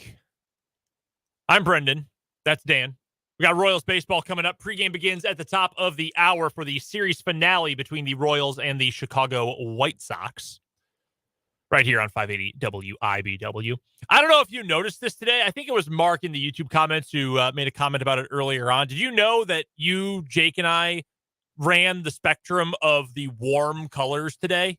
I did notice that. I noticed it right away. Yeah. And it's very strange. Like, I don't know if it's the color or the light in my in the control room here that makes my orange on the camera look not as orange. Yeah, it looks kind of mango-y on the very camera. orange. It's Tennessee orange. This is I got Smokey here, my friend Smokey, the dog mascot of the Tennessee Volunteers. Another shirt from my vast, expansive collection of home field apparel shirts. Yeah, same with mine today. Mine's a USC shirt. It was just a random mystery shirt. Pretty cool. It's not as like butter yellow as it looks on camera. I think we have very industrial fluorescent lighting in our studios. Yeah, we really do. So it didn't quite, like Jake's looked kind of salmony. No, it was red. It was a very deep red. Yeah, we did. We went red, orange, and yelloe. Yeah, like a first grade art teacher's dream today, running the spectrum. It was there. a very aesthetically pleasing show, or at least would have been with better lighting. Our lighting budget lacking. Yeah, the 580 Sports light Talk out in here, right over here. The 580 Sports Talk YouTube lighting budget minimum. We'll get ring lights for all of us come next year. Get some ring We'll lights. put that in the budget for next year. Now then, I got to get in a skincare routine. That'd be a whole other Get thing. a makeup addiction, TikTok and YouTube and all that. We got a point here from Vance that I think is really interesting. We'll get to here as we wrap things up on 580 Sports Talk in the YouTube comments. We're 580 Sports Talk on YouTube if you want to see the colors of our attire for today, by the way. Vance says, of all the teams in the NFL, the Chiefs losing in week 1 is low on my concern list. I wasn't frustrated, it's not that I wasn't frustrated, just not concerned. They lost to the Colts last year. How did that season go? And very similarly, I think that game unfolded to the way this game unfolded. Remember that game last year? Sky Moore muffs the punt inside the 10-yard line, gives a free touchdown to the Colts. The play calling and decision-making and late-game execution was as bad as we have ever seen during the Patrick Mahomes era in that game. Just everything that could have gone wrong went wrong. This time around, week 1 of this season, Kadarius Toney is unplayably bad and played too much. Sky Moore is a no-show, drops all over the field. You had a tipped ball pick 6 that changed the game for the Lions. And that's many of the big reasons why the Chiefs ended up losing that game. I agree. I'm not supremely concerned going forward. I think it is almost useful, and I don't mean to swing it too much in the other direction. I do think, though, you can take a lot out of this as a learning experience and say, okay, look, here are things we need to be better with. Here, defensively, drop back passing game, way too dangerous. Not the drop back passing game, the play action passing game, too much success against us. We have to be able to, stay assignment sound and avoid having that happen again. Offensively, concentration, whatever you need to do with your hands, figure it out. Tony's not going to be that bad again. I can't imagine he would be. Then he really might be the worst receiver in the NFL if that happens. Right. And I doubt it. So I agree. I'm really not super concerned about it. I think if you want to take it from a business-like perspective like Mahomes was in that clip we just heard, take it as a learning experience, learn what you need to be better with, go rip off 5 wins in a row. That's how I would view it anyway if I was one of these guys. Yeah, and it's like I said in the last segment, I really think they're viewing this as a brand new opportunity. I don't think they're going to take any residual week 1 with them at all into this game. And I think when you add to that the desire not to start 0-2, I think it's going to be a very fired up Chiefs team. And should note, if you're into this kind of thing, the point spread is moving accordingly. It's been 3 all week. It has moved half a point in the Chiefs' favor. Interesting. Chiefs now laying 3 and a hook. Very interesting. We'll talk more about the game, of course, coming up tomorrow. Mitch Holthus will join us tomorrow in the 5 o'clock hour, along with our other usual Thursday guests. We'll get to that later, but right now we have one more time out to get to. We'll come back, wrap up 580 Sports Talk with the final word.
wrapping up 580 Sports Talk before Royals baseball. Dan, you're up first.